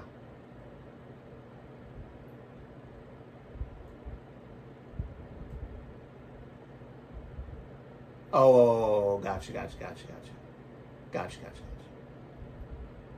Yeah, I said deaf as well, so I I apologize. Hearing impaired is not necessarily the same thing as deaf. That's true. That's actually very true. They also incorporated sign language in the day. Oh wow.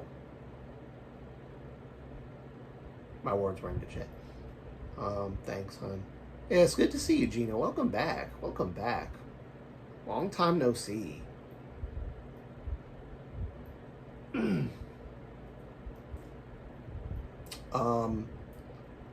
Before it gets to 2 hours, let me just, let me just say this.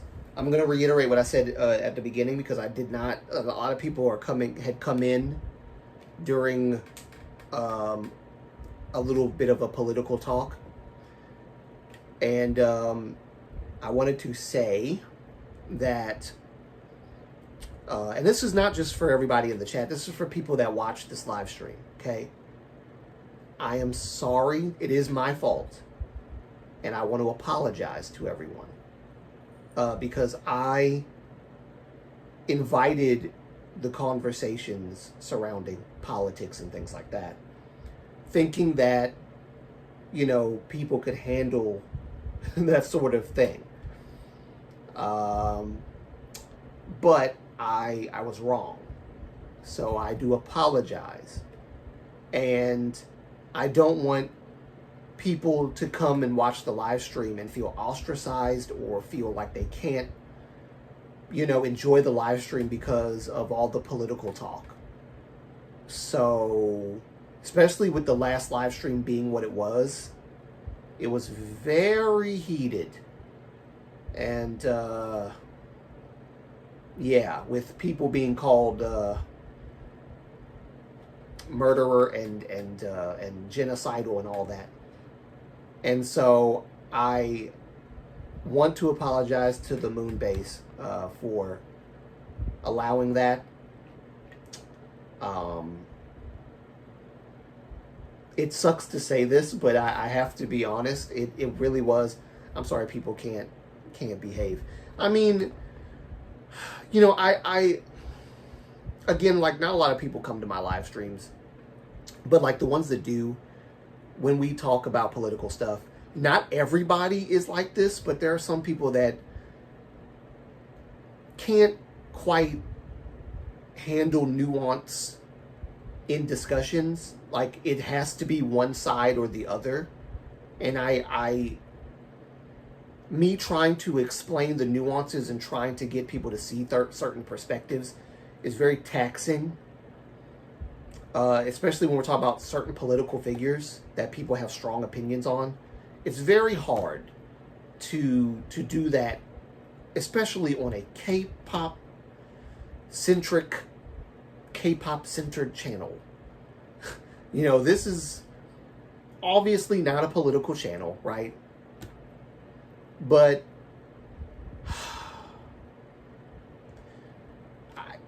I have to do the right thing for all of the people that are coming to the channel because they want to escape from the world of politics, from the world of whatever else is going on in their life, into a world that's, you know, for K-pop. So I have to be respectful of that. And I don't mind having these discussions on another channel. Maybe I'll make a political channel and talk about stuff like this. And then we can have conversations that are like chill, like this. That'd be fine. I think that'd be great. Or, you know, talk to people in the DMs somewhere, you know, about some political stuff. I don't mind that. But I think on my channel, I think it's best to stay away from certain things. So this political conversation was great. There was no problems, no issues. Everybody's cool, right? This was fine. New pop quiz Moonlight without looking it up. Have you heard of all these entertainments? I have never heard. Wait, actually, I have heard of that entertainment, but I can't remember exactly like the K-pop groups that are under it. I'm one of those people who comes to K-pop to escape politics, but it's hard because a lot of new gen K-pop fans keep bringing it up. Yeah, that's true. So I want this to be a place where we can talk about politics free channel. And yes. Unfortunately, it's going to have to be that way because, like I said, no one's complained to me about this, but I want to get ahead of it before someone does, because it's my fault. I let it happen because, you know, I wanted to talk about certain things and be open and be transparent and have open debate and dialogue. Well, not debate, but open dialogue about it, right? I don't want to debate and argue with people. And that's what the 7-hour live stream was, at least at the tail end, was me arguing, debating about political views and things like that, and like trying to steer clear of calling people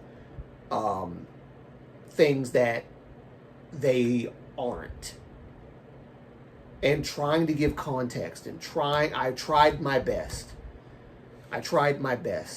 Minho won a silver medal yesterday.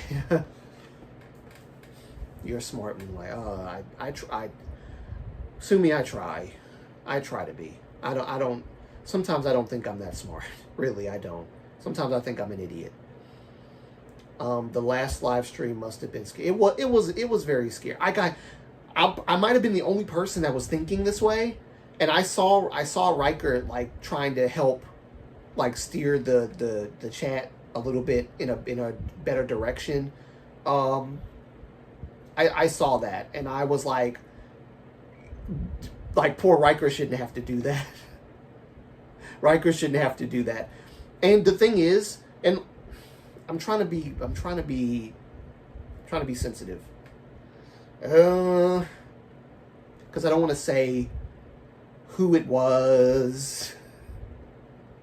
Because it was between me and specifically this other person in the chat. And I love this person. I've already said who it was, technically, but I love this person a lot. I don't want us to have any bad like vibes or anything on the live streams because we have differences of opinion or things like that.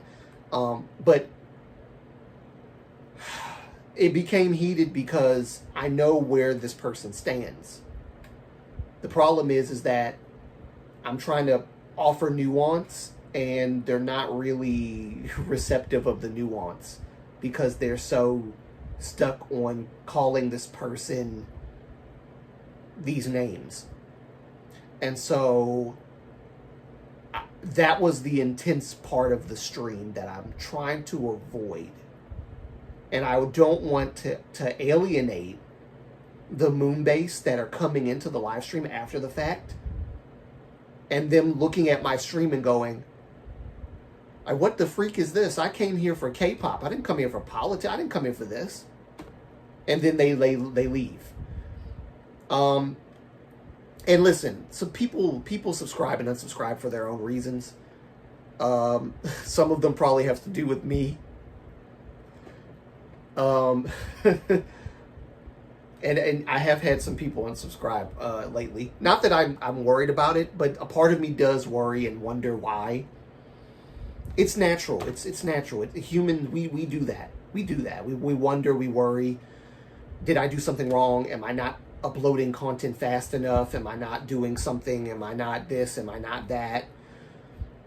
What am I doing wrong? Why are people leaving? Blah, blah, blah, right? We do that. I try not to worry about it too much. I had people unsub to me too, but to be fair, I'm inactive. I mean, people unsub, yes, but I still think that it's like, listen, people have their own reasons, and I'm not trying to like demonize or vilify anyone for having a reason for unsubbing people. I've unsubbed people too because, I just needed to clear some of the clutter of YouTube channels that I follow because I don't really follow them really. And if I'm inactive as a viewer, why am I still subscribed to a channel that I'm not really watching, right? So I unsubscribe, right?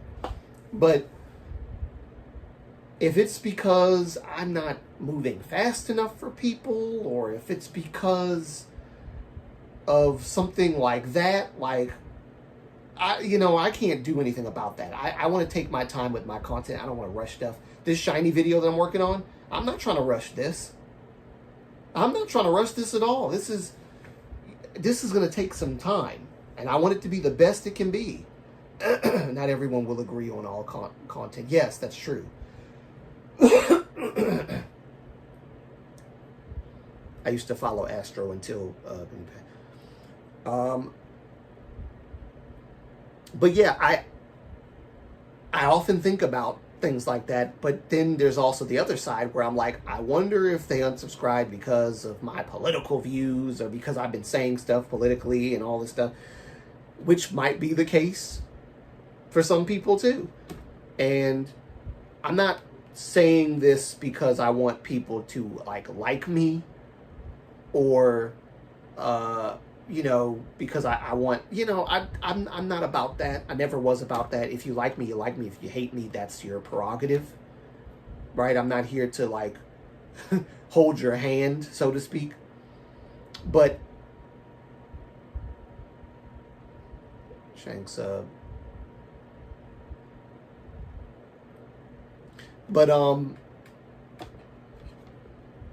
sorry, I halfway read a comment and lost my train of thought.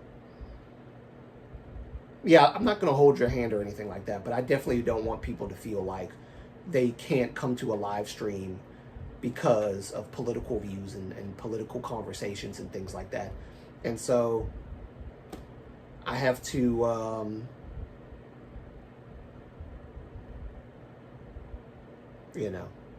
I have to do what's best for the moon base. and the channel that I created and cultivated with the people that are here. And it's not fair to everybody if they didn't come here for politics, and yet they come here and there's politics and stuff like that. So maybe another channel would be best, disassociated from the Moonlight brand, that I can make that'll be politic based and things like that, and we can talk about stuff like that, because it would be nice to have an open dialogue with you guys. I'm not like a texter. I don't like texting. I really don't. I listen, we can talk in the DMs, but I don't like texting. I really don't. I hate texting so much. So I'd rather talk. So many things can be misconstrued. Construed, however you say that word. Construed, I think it's construed. Misconstrued, yes. When you're texting, people can misinterpret things, misunderstand things, not understand why like, are you yelling at me? Are you upset with me? Did I say something wrong? Especially when it's political stuff. And then when you see, people calling people, racist and genocidal and all these other things, it can turn into a very heated discussion. It really can. So I'm gonna avoid that. And again, like I said, it's my fault that I let that happen. Going forward, I'll do a lot better and make this a environment for everybody to come and have a good time. Politics is not necessarily a good time. I'm being honest. Politics is not a good time. It's not enjoyable. It's really not. I'm passionate about it, yes, but it's not enjoyable to talk about. So, yeah. Professor History Channel with Moonlight. Yes, I will. I was talking to Mom about it too. Talking to Mom about it a couple of days ago, and she was open to it, and she's like, "Yeah, we can do that, no problem." And yeah, I'm gonna do that for sure. I look really good in this camera today. It might not translate on the YouTube very well, but on this camera that I'm looking at right now, I actually look pretty good. I did a good job today. I think I did a good job today. I'm off SM, to be honest. Can't keep up. You're just hearing. But yeah, that's my apology. It's my fault. I'm sorry. I come here to talk K-pop, but I don't hate talking politics. Yeah, no. Riker, you're one of the people that I can talk to about this stuff, and you're sensible enough that I can actually I have no problem with you, Riker, talking about politics. I mean, not that I need to tell you that, because you're like one of the reasons why you're a mod is because, not because you agree with me on everything, but because you have more of a nuanced approach when we talk about things, and you have your common sense. I like common sense people. I don't care if you're a Democrat. I don't care if you're a Republican. I don't care if you're a moderate. I don't care if you're whatever. What do they call it? Independent. I don't care. As long as you have common sense and we click and vibe, we're good. We Gucci over here. But then it's when people start, well, I just don't like this person and I can't critique my own side, and then it becomes toxic because I can't critique my own side, but so I'm going to call the other side all these names because of this and this and this, not knowing why they're doing it, but ascribing a title in the form of an ad hominem attack on someone because you don't understand why they're doing what they're doing as a political leader of their country. That's where the stuff gets a little out of hand. That's why I have to cut back.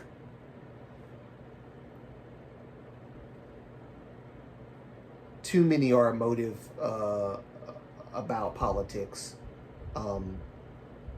Certainly have my certainly have my soapbox rants. Sadly, the cloning issue is very concerning. I'm not a Trump guy, but have no problem with people who like him. We only have each other in this world. Yeah, see, yes, exactly. And there's no point looking for the bad in people rather than being good, faith, and love. Yeah. Yeah, no, don't, yeah, exactly. We're not looking for the bad people, for the bad in people, right? We're not looking for that. But if we see something wrong, and we see something that's a problem, or maybe we don't have clarity on it, yeah, we can talk about it and be like, hey, do you have any perspectives or thoughts on it? I want to hear, like, honestly what you think. I'm not here to judge what you say or judge your opinion. I just want to, I want my ear to the floor of what's going on. And I think that's fine. But it's when we start resorting to, like, all of these other, it's very exhausting trying to explain the differences between traditional warfare and guerrilla warfare, and why it is more strategic to take hostages in the middle of a war or in the middle of battle than after a battle. Why that's strategically more helpful to a particular faction or whatever, and why there might not be any alternative to doing certain things, right? There might not be an alternative, and not accepting the fact that there might not be any other way. And I'm being very hyperbolic, like, I guess not hyperbolic, but what's the term? I'm being very vague right now because I don't want to get into the conversation. I know it can happen at any moment. Basically, we are all brothers and sisters. Yes, exactly.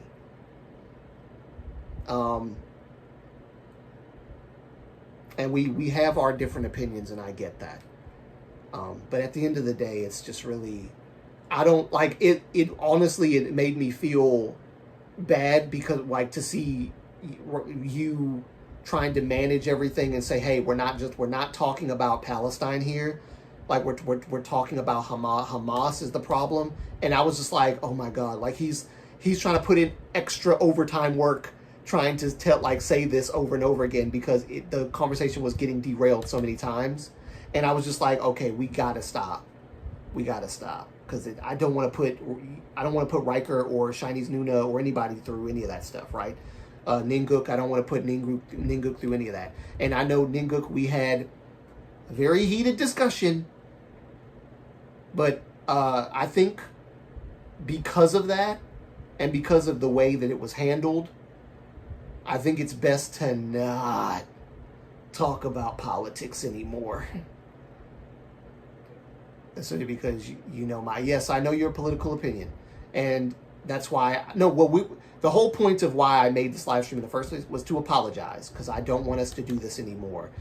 I don't like when anybody doesn't know, like, the full picture of what's going on, and because they're so biased towards one side, they can't see the problems within their own faction or group of people, and then we resort to calling people genocidal and murderers, and not knowing if that was, like, who they are, what they're trying to do. We don't know, right? We really don't know. So it's like, it's best to just not resort to those kinds of things. Oh, thank Moonlight for the like to new Jonghyun. Oh, you're welcome. You're very welcome. Yes, you're welcome. I remember, yes, I did see your thing on Instagram. I did. Yep. I've been a moderator in debates before. I'm used to it. Well, good. You have some experience. But yeah, I want to make this a channel, not just live streams, but like channel wise, where we can come together. Like, yes, I did the What is Woke video. And yes, I said that with my full whole chest, and I don't apologize for that. And it had something to do with K-pop. And I remember somebody commented and said, I find you trying to link Black history or whatever and K-pop together a bit weird. Which apparently they didn't understand the point of what I was doing in the video, but whatever, it is what it is. I made the video and I don't apologize for it. So love me or hate me, that's it stays there. It stays right there. But as far as like political stuff, like really super political, we can't. Because I thought a lot about it. I thought a lot about it all last week after it happened, and I was just like, I need to manage my channel a lot better and be more respectful to the Moonbase community that do come here for K-pop and not for the politics. We can talk about politics off camera. I'd rather discuss this matter in DMs, rather than and listen, like I said, that was my fault the last live stream, because I brought up that I think it's a mischaracterization of Israel to call it a genocide. I brought that up. That was my fault. I shouldn't have said it live. So I'm owning it here. That's my fault. That was totally my fault. And I do apologize for that. I shouldn't have brought that up. Knowing the climate. And how people can be very hostile towards political figures. I should have known better. And so I have some wising up to do. So, yeah, I am sorry to all of the Moonbase who want to be a part of the live streams and even try to come in after the live stream is over and to catch it. And you can't, because we're talking about something you don't want to talk about. And maybe offended by political views and things like that, right? Moonbase will keep you right, yes. Either that or I'll keep myself right, because right now this is like self-reflection time. I'm looking at it like, dude, you shouldn't have opened it up. You shouldn't have opened it up. I wanted to talk about it, but I knew, like, wisdom says don't talk about it, even though you want to. Wisdom says, Moonlight, this is the Moonbase, this is about K-pop, not politics. Let's just keep it strictly K-pop, right? Wisdom says people, people don't mind, not everybody, minds the political stuff, but there are some people that come here and they do mind it and they don't want to hear about it. So, leave it off.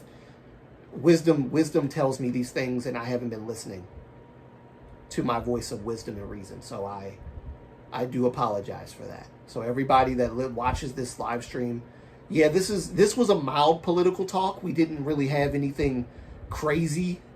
And though some of you might disagree with some of the things that either me or some of the people in chat have said, it was all love. There was no calling anybody any names. There was no, Bibi Netanyahu is a genocidal person. None of that stuff.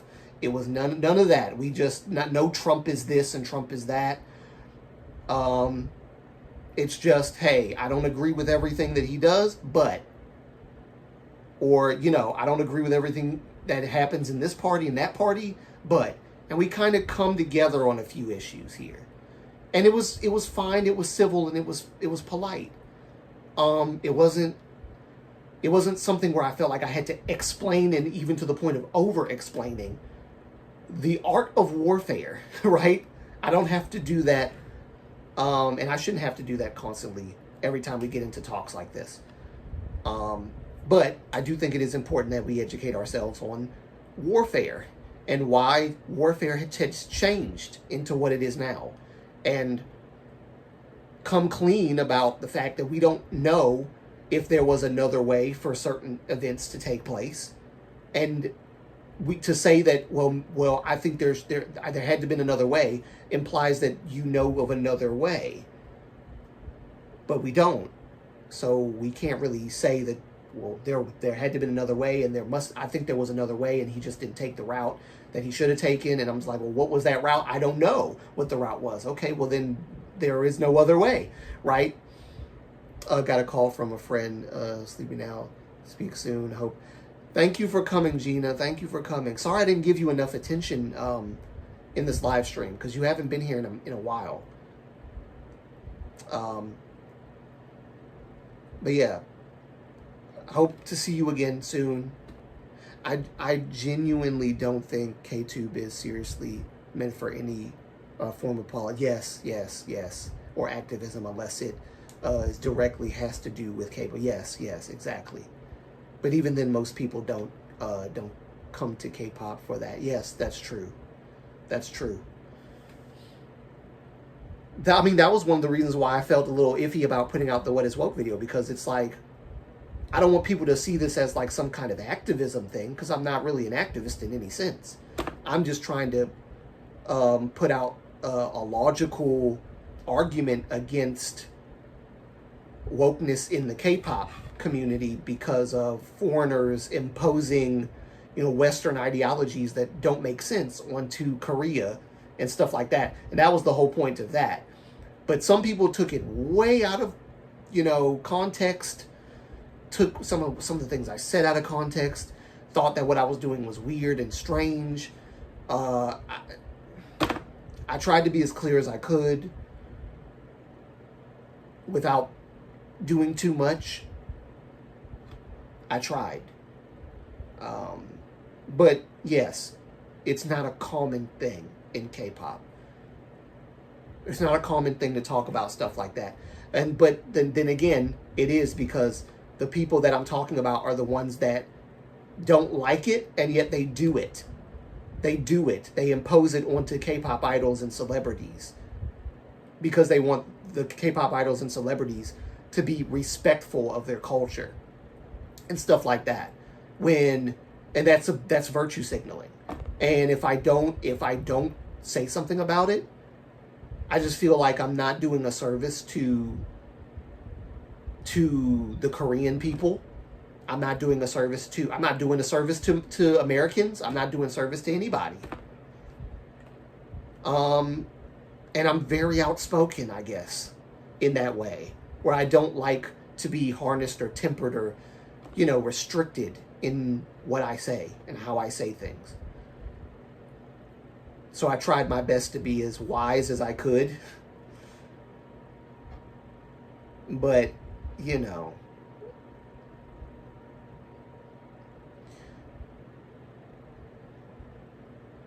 I'm an activist. I advocate for everyone to get along and stop demonizing each other. Yeah, that's true.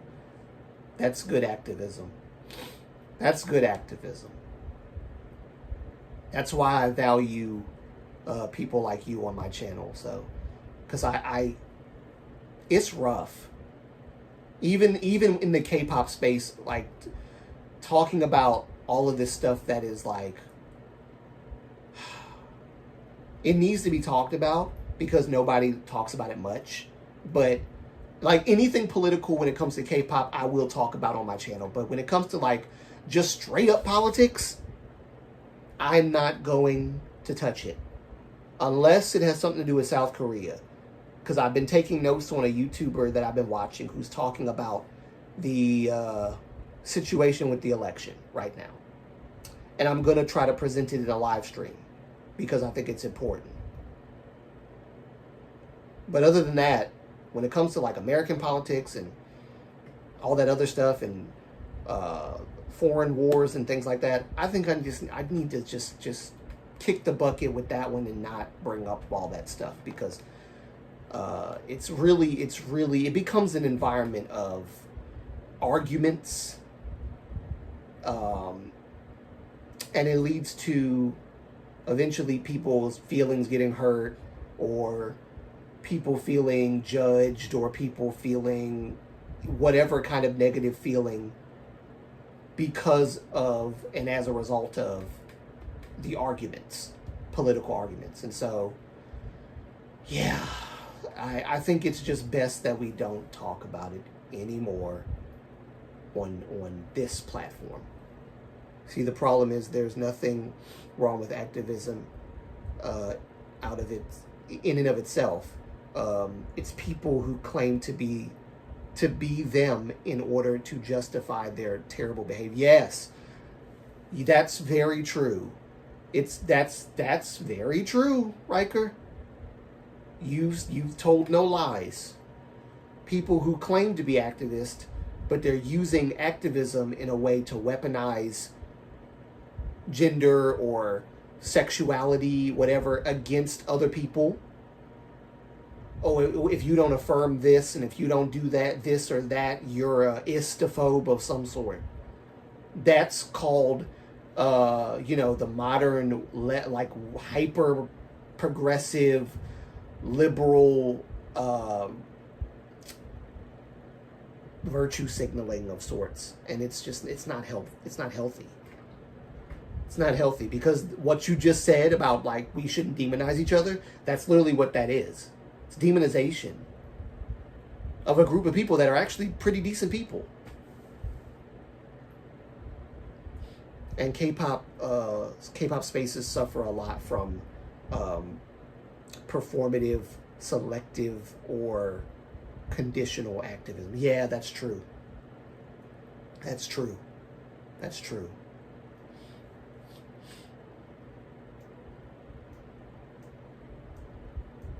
That's true. They do.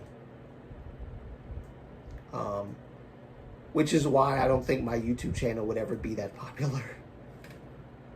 Not that I'm like the performative,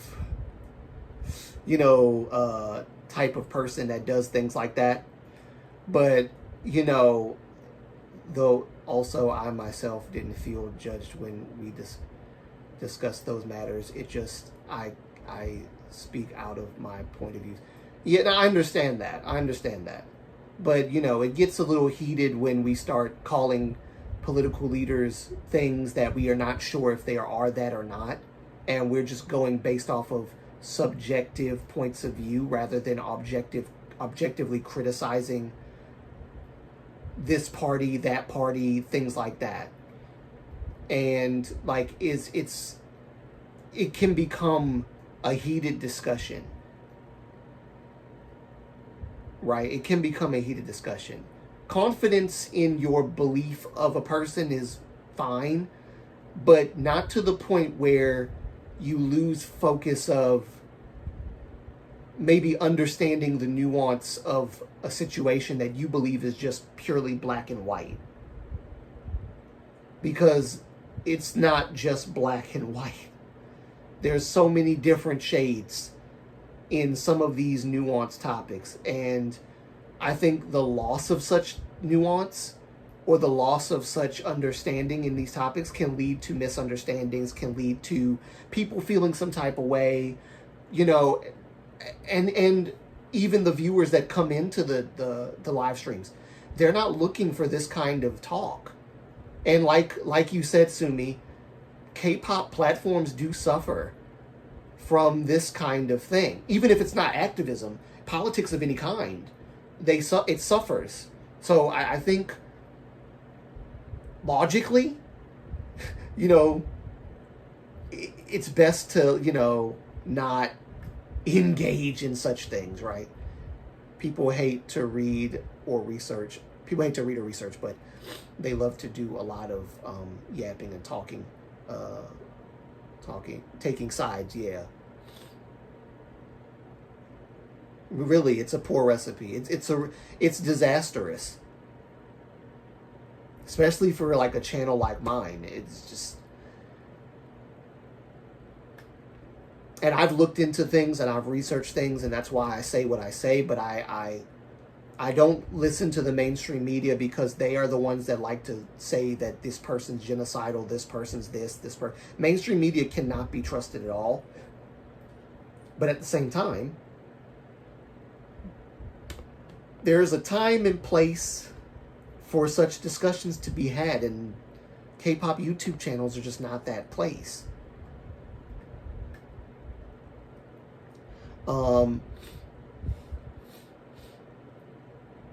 But don't use it much.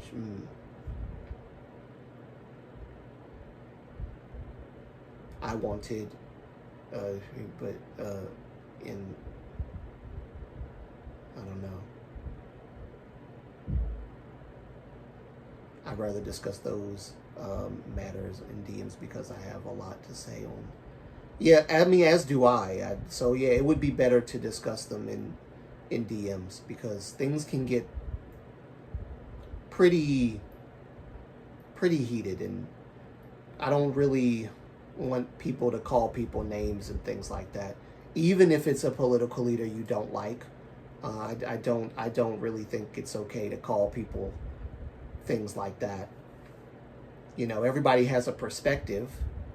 Low battery, 20. What do you mean 20 minutes? What are you talking about? This thing should be.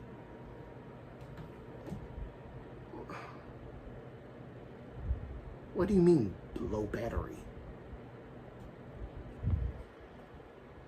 Don't piss me off. Don't piss me off today.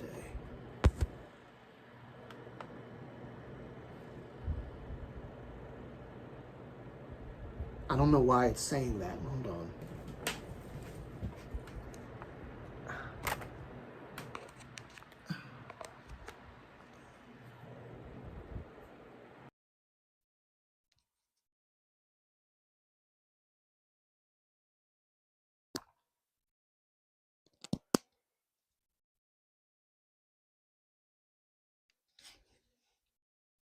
It should be doing right. I don't know why it's oh.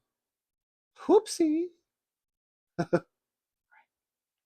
don't know why it's saying low battery. That's weird. Strange. I thought this thing was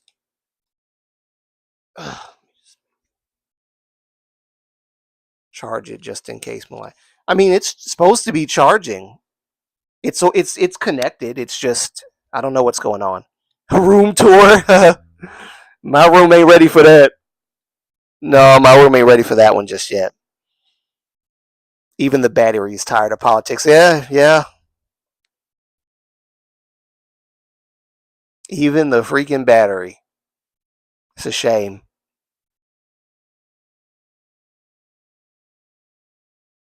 Uh, uh, uh. Even yeah, the mic is even below 20%. So I. Oh no, that's. Oh, maybe that was the mic. Maybe it's the mic that's below 20%. Maybe it's not the battery of the. I think that's what it's saying. I think the mic is below 20%. Yeah, I think that's what it is.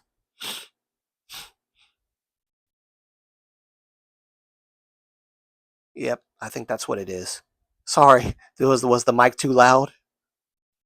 I don't know what happened there either. I think I know what happened. I think it's because I just had plugged it back up. I plugged it back in, and that's why.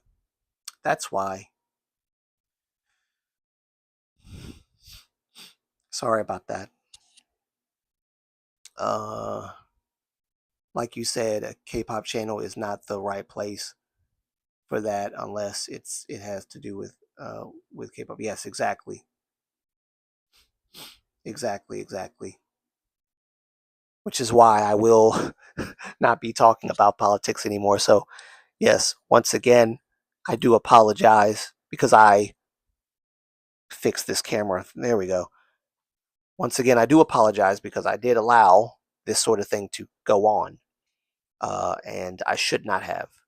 So, yeah, no more of that. We're going to do. Okay, maybe it was my phone because now it's jumped back up to 25%. So maybe it was my phone, not my mic. Strange. Mic needs distance. You're too loud. Really? Again? This mic, I swear. Is this better?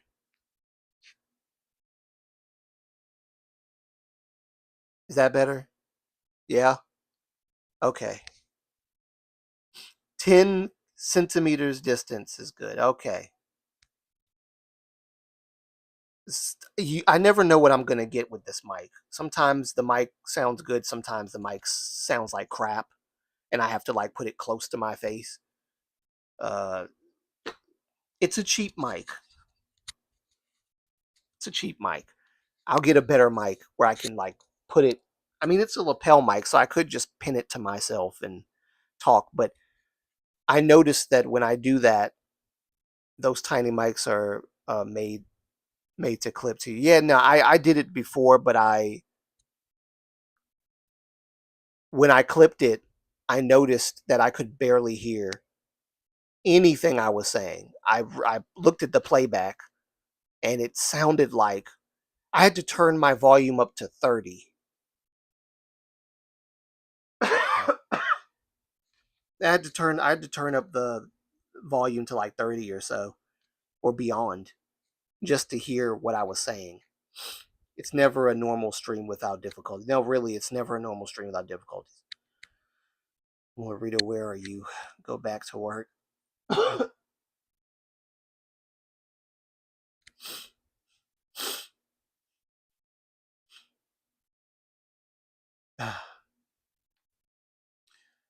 But yeah, that's really all I wanted to say. Oh yeah, I forgot. Innit Entertainment is a JYP subsidiary. Man, there's a new JYP girl group. I don't trust JYP with any groups.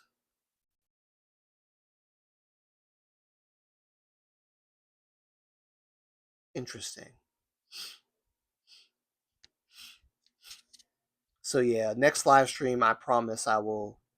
Uh, it'll be a real live stream. Like we'll get back to what we're supposed to get back to. I let things go on for longer than they should have, and again, I enjoy talking about all that stuff with you guys, but I don't want to alienate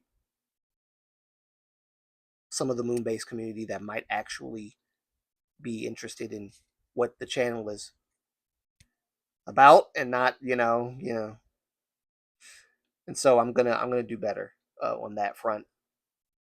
That, and I think that sometimes these conversations can become heated. So um, I'll do a live stream maybe this Saturday, and that's if I have enough of that shiny video done that I can actually feel comfortable taking a pause and doing a live stream, then I'll do it. But if not, you know. And yes, I swear I don't know how JYP has time to do these many survival shows. Oh Jesus, is there another one? They're leaking things already, Ning. That's probably why. I don't trust JYP either. I really don't. I don't trust JYP with any.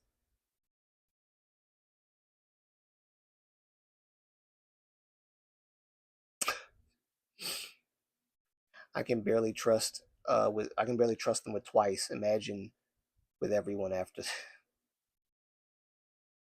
True, true, true, true. I feel quite a lot of K-pop have too many projects in general. It's better to have a few and really cherish them and savor them.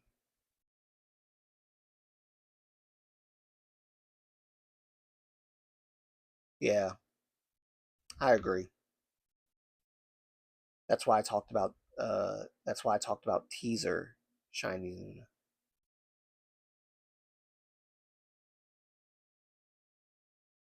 He's he's he's no wait, he's now filming a A2K show for Latin America. But they're not going to be. I feel like if, oh God, have mercy, Jesus Christ, my Savior. But isn't this going to be the same issue as Vicha?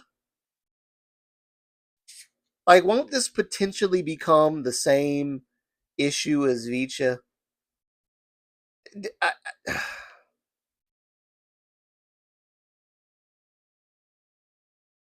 about the same amount of care is going to be poured into this Latin American group as Vicha, which was not much care. It's not much care.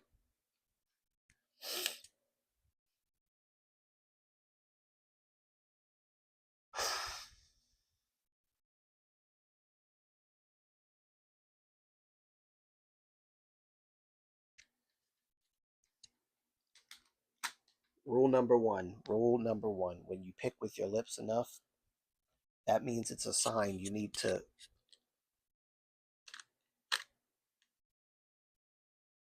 I don't know where it is. Oh.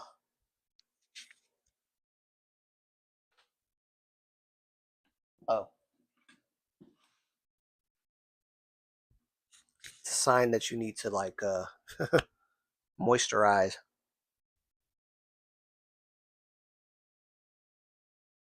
This isn't the stick I had.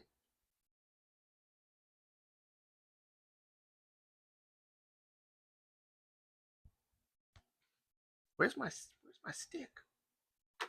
Drink your water, Moonlight. God have mercy. Yes, ma'am.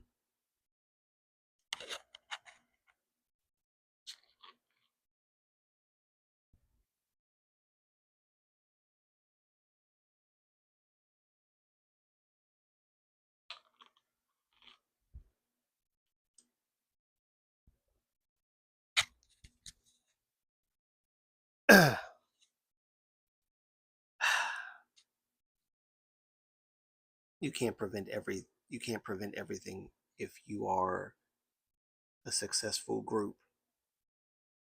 But here I I talked about the small teaser performance video.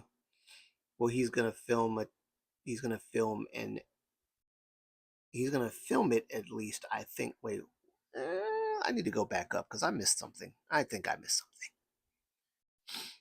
Mismanagement of Boys Planet. Ah, Boys Planet 2. Oh, God have mercy, Jesus. Why?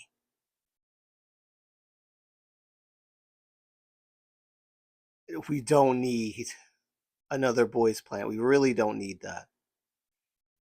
Not again.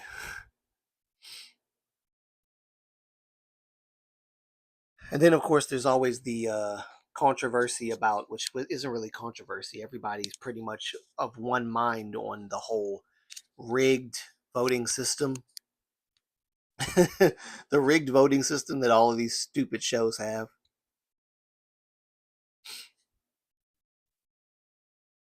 This new group probably won't even launch. Yeah. I won't watch Boys Planet. Yeah, that was my last survival show. I will never watch survival shows ever. It's a lure. It's a lure to reel people in, get them emotionally invested, and only to find out that it's all manipulated and rigged. And your emotional investments don't matter. Your emotional investments don't matter. So, unethical, dramatic, toxic, yes. Unsafe for contestants. Worse if young. Yes, exactly. That's the truth. That's the truth. That is the truth. I am actually getting tired of holding this thing. I think I will pin it. It's annoying. Eh.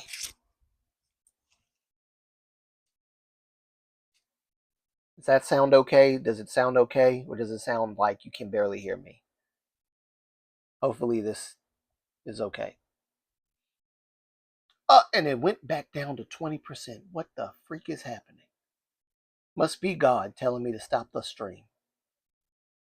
Must be God. It was at 25% and it's back at 20. What the heck is happening? What is happening?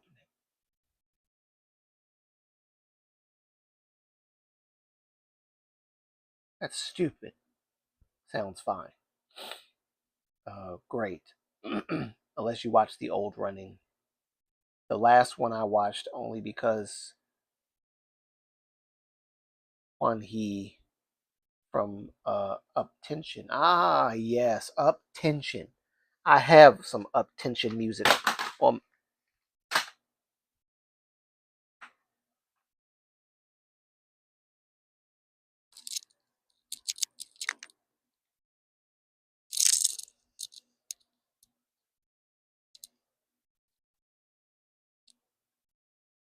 All right, we're back. Sorry.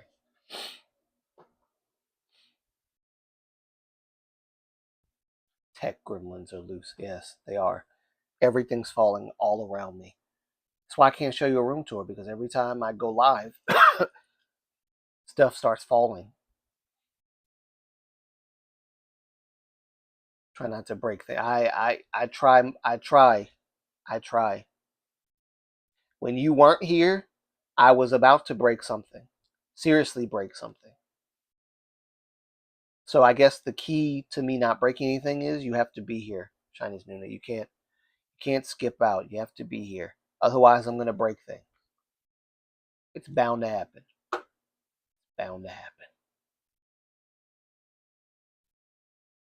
I feel like survival shows are only a thing to build hype around. Smaller read, sir. I feel like survival shows are only right. I'll try. Let me. Can I read, for God's sakes, please? I feel like survival shows are only a thing to build hype around smaller company groups, because it's very hard for a small company. Yeah, no, and that's why a lot of idols from already pre-existing groups enter into all these competitions. I used to be a Attention fan, but well, their last music wasn't that good, and I hate how top media, how yeah, top media manage. Yeah, top media sucks. Top media sucks.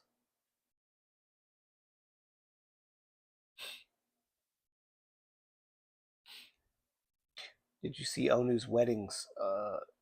Did you see Onu's wedding singer clip? Moonlight. He was one of it was he he was he was one for his friend. Oh, okay. I know I didn't see that. Would it help sometimes if we use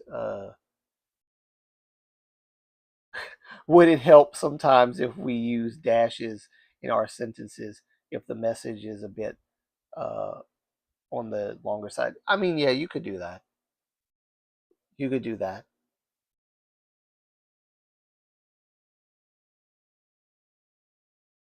Because I have a reading disability. I'm really not good at reading well. I'm really not. I've improved, but I'm not.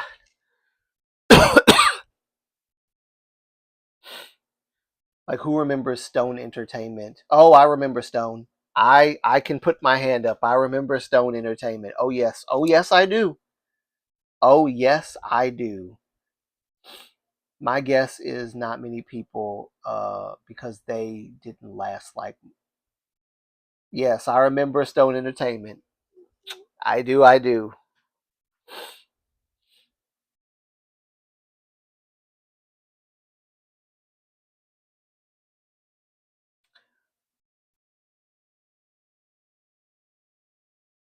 It sounds silly, but I used to use dashes too for myself, because I have a reading disability myself too. I used to do it for my YouTube script. Oh, really? Maybe I should adopt that for my YouTube scripts. I never thought about it, but yes, dashes. I mean, I've seen dashes on Chojimi's YouTube scripts too. So I thought maybe I should use them. So I started using them a little bit, but never understood exactly why I was using them, except that they were dashes, and I was like, oh, that it kind of separates what I'm trying to say.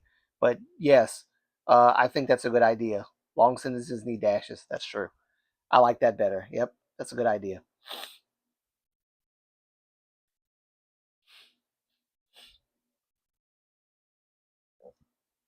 It creates easier space to read. Yes, that's true.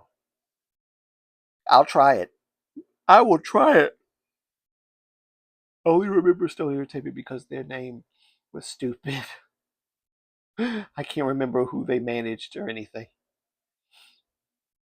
The thing is, the system of those shows. Yeah, that's right. That's right. The way that they do those shows, very emotionally manipulative and divisive, and uh, it's just all around not a good show. And I don't want to see another Boys Planet or Boys. What was it? Uh, Produce 101, and I don't want to see none of them no more. The unit, like the unit, whatever happened to the group? The contract I think expired. They only had what, a 2-year contract, I guess, and then they expired. I can't remember what the. I have the album. I hold on.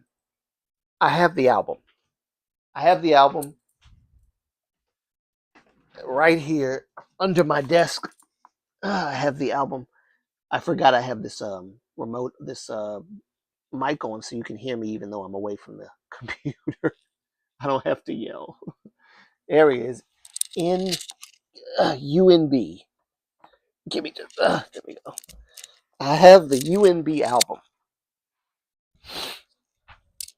Yes, I have the UNB album. Do you guys remember UNB? Some of you might not remember UNB. This was the group that won on the unit with Rain and Taman was on there judging, and um, who else was on there judging? There were some other people on there judging too. But yet the unit, they won. I forgot. I don't think Tomateo didn't make it on the group, but Hansol made it on the group. It was one of those idol rebooting projects, and oh, I'm on K-pop Wiki, another company I forgot existed was Jellyfish. Yes, Jellyfish. That's right, Jellyfish. I remember Jellyfish too. But yes, UMB. They didn't last very long. I still have this whole freaking poster, this whole book with the album, with the UMB album.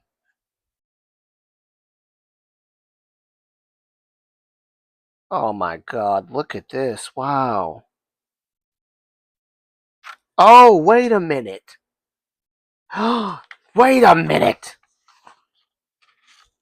This guy. This guy is an actor on Weak Hero Class. I forgot. That's where I saw him before. It was freaking UMB. One of the members of UMB was on the second season of Weak Hero Class. That's where I saw him before. Freaking crazy. I can't believe it. They made another album, but I never bought it because that album sucked. And I gotta be honest, it wasn't good. It just wasn't good. This album was okay. It was a mini album. And I mean, the packaging for this doesn't give me mini album vibes. It gives me full length album vibes.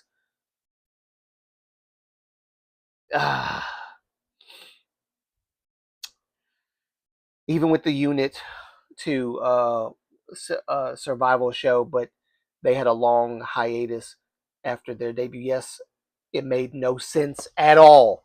I initially thought their contract expired.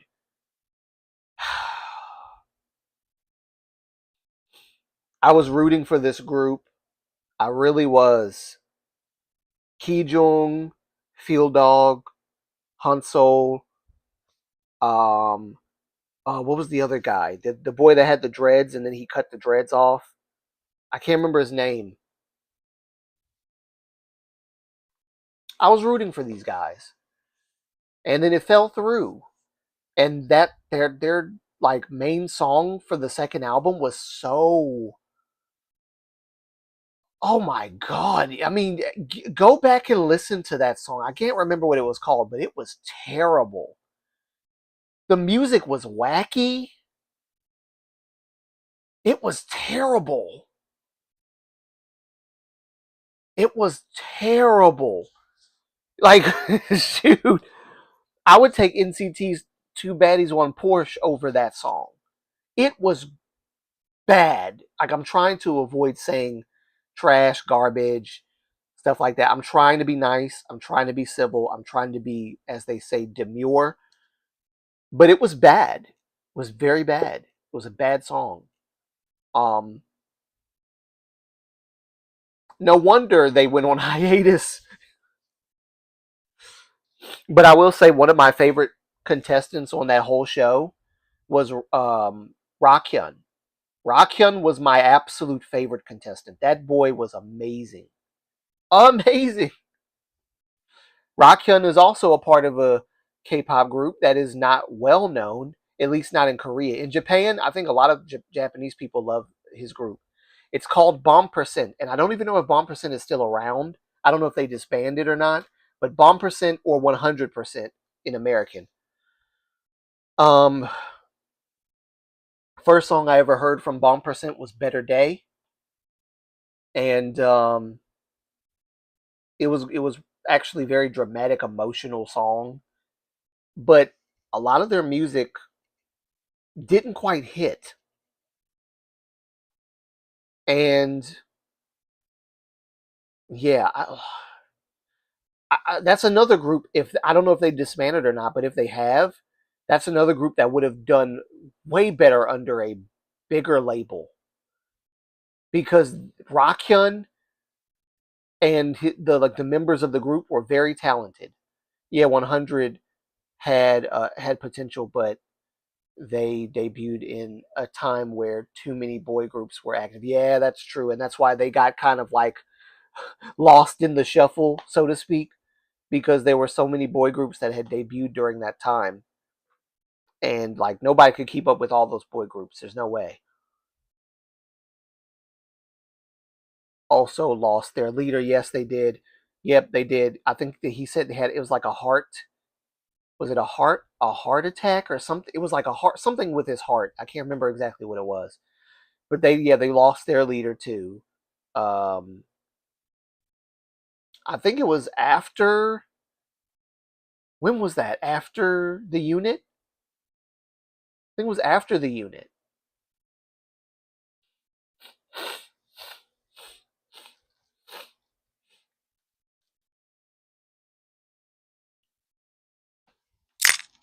Ugh,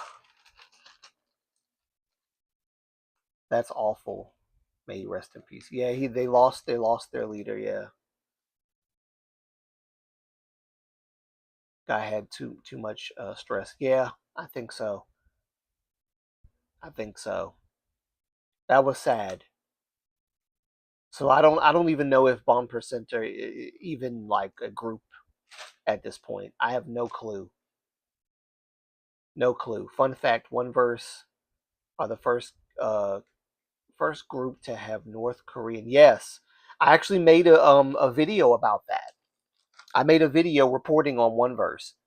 They're the first group, K-pop group, to have two North Korean defectors. That's right. Yes, check out my video. I made a video about that a while back. That was fun.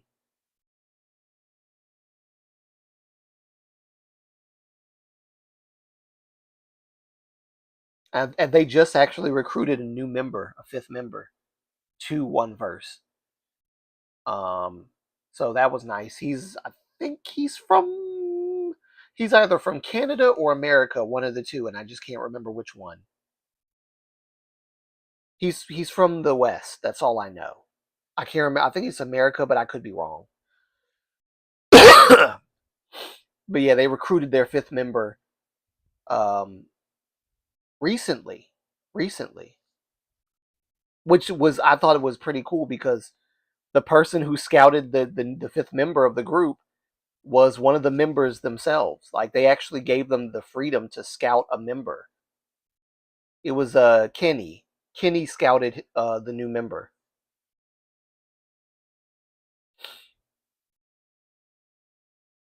I gotta say, the members of One Verse are brave because their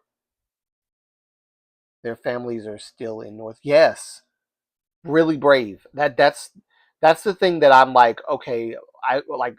Please pray for them because my God, it's very. It's dangerous um, for North Korean defectors, especially when they go public. It's very dangerous for their families, and even if they don't have family in North Korea, they could end up on the unalive list that North Korea has. Yumi Park, she's another one. She's not an idol, she's not a celebrity, but she is an activist, and she does talk about the problems of North Korea. And she's even said, and I'm not trying to get political, but I'm gonna say this. She's even said that she sees like the Democratic Party of America as like trying to go the socialist communist route, which I was like more so socialist than communist. But I was like, dag. People that have been in a communist socialist society, they always say this. They always say this for some odd reason, or maybe for no odd reason. Maybe it's very clear. But either way, Yumi Park is on the unalive list. She said, "I always pray for Yumi Park because she has a child. She has a child, and I'm pretty sure she's a single parent. So it's just like, and there's a few others as well that really need, people's prayers. So I really wish we could help the people of North Korea. I wish we could too. I wish we could too. Which, that actually leads me to a topic that I probably won't be able to do on here because it's past 2 hours. It's actually 3 hours. I was supposed to quit at 2 hours and I didn't. So we're gonna probably put a pin in it here, but I will say this. Um, Next live stream, I'm gonna talk about. It's all good because I'm about to end the live stream anyway. It's 3 hours past the time that I was supposed to end it initially anyway. Um, so I'm gonna say my adieus and goodbyes, and then I'm gonna skedaddle off of here. And I'm in pain actually. I've been in pain all day long, so I'm in pain. I might have to take some pills later on. I'm in pain, and I can't say where. I'm in pain. This is why I need my disability. But by in advance, take care of yourself. Yeah, be safe, relax. I'll try my best. I have to work on this that case night that case night night Moonlight. Take your meds. I will take rest. I will. Um but I will say this, that what you're saying, Riker, is leading to what I'm going to talk about next live stream. I'm writing some notes down from a YouTuber that I've been looking at, and he's talking about like the problem with the political sphere of South Korea, and how um, the person that has been elected president is not the right person to be president for several reasons. Uh, and yeah, we're gonna get into this. It's a big situation. Big situation. I really want to talk about it and cover it because he's not at liberty to talk about the political stuff anymore because he's afraid of what will happen to his channel because of the political climate that shifted. So I will talk about what he said in a live stream, and we'll hash that out. So yeah, that political topic about South Korea, I will talk about it. The amount of socialist leftists who run defense for North Korea is scary. There's actually left-leaning people that run defense for North Korea. Where at? Because like you're crazy if you're running cover for North Korea and you don't live there. Yes, I've seen it, man. Really? Are you kidding me? What the freak is this? It's North Korea. How do go live there and you find out how bad it is, and then you come back and tell me if you're still running cover for North Korea? Like that is a awful place to be. Awful place to be. The only reason why North Korea is even still in power is because of China financially funding North Korea and their stupid regime. It's absolutely ridiculous. Other than that, what Yumi Park says, please go. If you have never heard of Yumi Park, I've talked about this before. Go find her channel. Her channel is called Voice for North Korea. I think that's what it's called.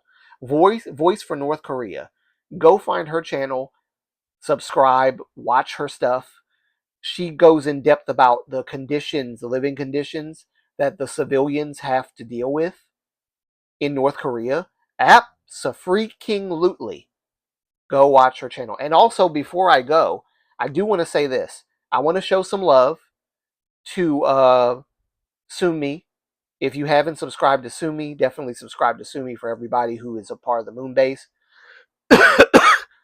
She's come back. She has returned from the land of the ether, and she is back on the interwebs on KTube land. I guess not officially, but she's still she's back. She did a live stream a while ago. Go subscribe to her. You never know what could happen. She might officially come back, back.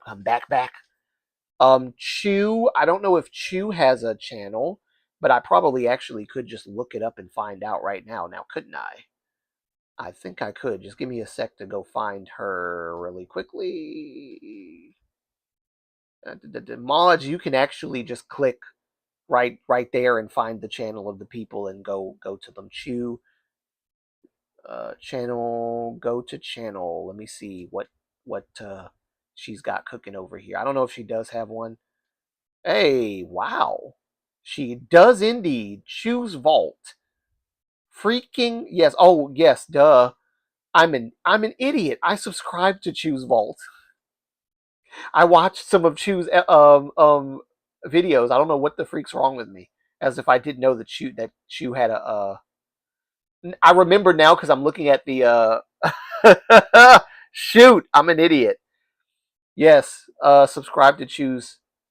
All right, let me get the camera off of me because it's weird. Yeah, subscribe to Choose Vault. Subscribe to Sumi. Yes, I forgot that. I forgot that you. The freak's wrong with me. I subscribed to her channel like months ago. Maybe I just need a. I just need a. I just need to rest or something. I don't know. But yes, for those who haven't subscribed to her channel, subscribe to Sumi's channel. Show them some love. Um, and yeah, we're gonna talk about all that good stuff on the next live stream. Definitely for sure. We're gonna talk about all the stuff about the fear that this president is going to probably try to go down the reunification route. That's a scary reality. Scary reality. But get your butt off and rest, Moonlight. Yes, you're right. You're right. You're right. I thought I'd just say all of that before I go. But yes, I'm gonna get off of here now because Chinese Nuna is bullying me, and I don't want to be bullied by her anymore. She's my mom away from mom. My mom away. I guess that's how you say that. My mom away from mom. Mom is not here, so she's the mom in place of the mom that I have. Anyway, yes. Goodbye, everyone. I will talk to you guys later. And from now on, like I said, this will be a politically free channel. No more politics. No more of that. My apology. I hope you guys accept my apology. And I was trying to be as sincere as I possibly could. I love you guys very much, and I want everybody to be able to be here comfortably and not feel ostracized or alienated from a group that I've created and established with you all. Yeah. So I'm going to get off. Bye. Bye, everybody. Goodbye.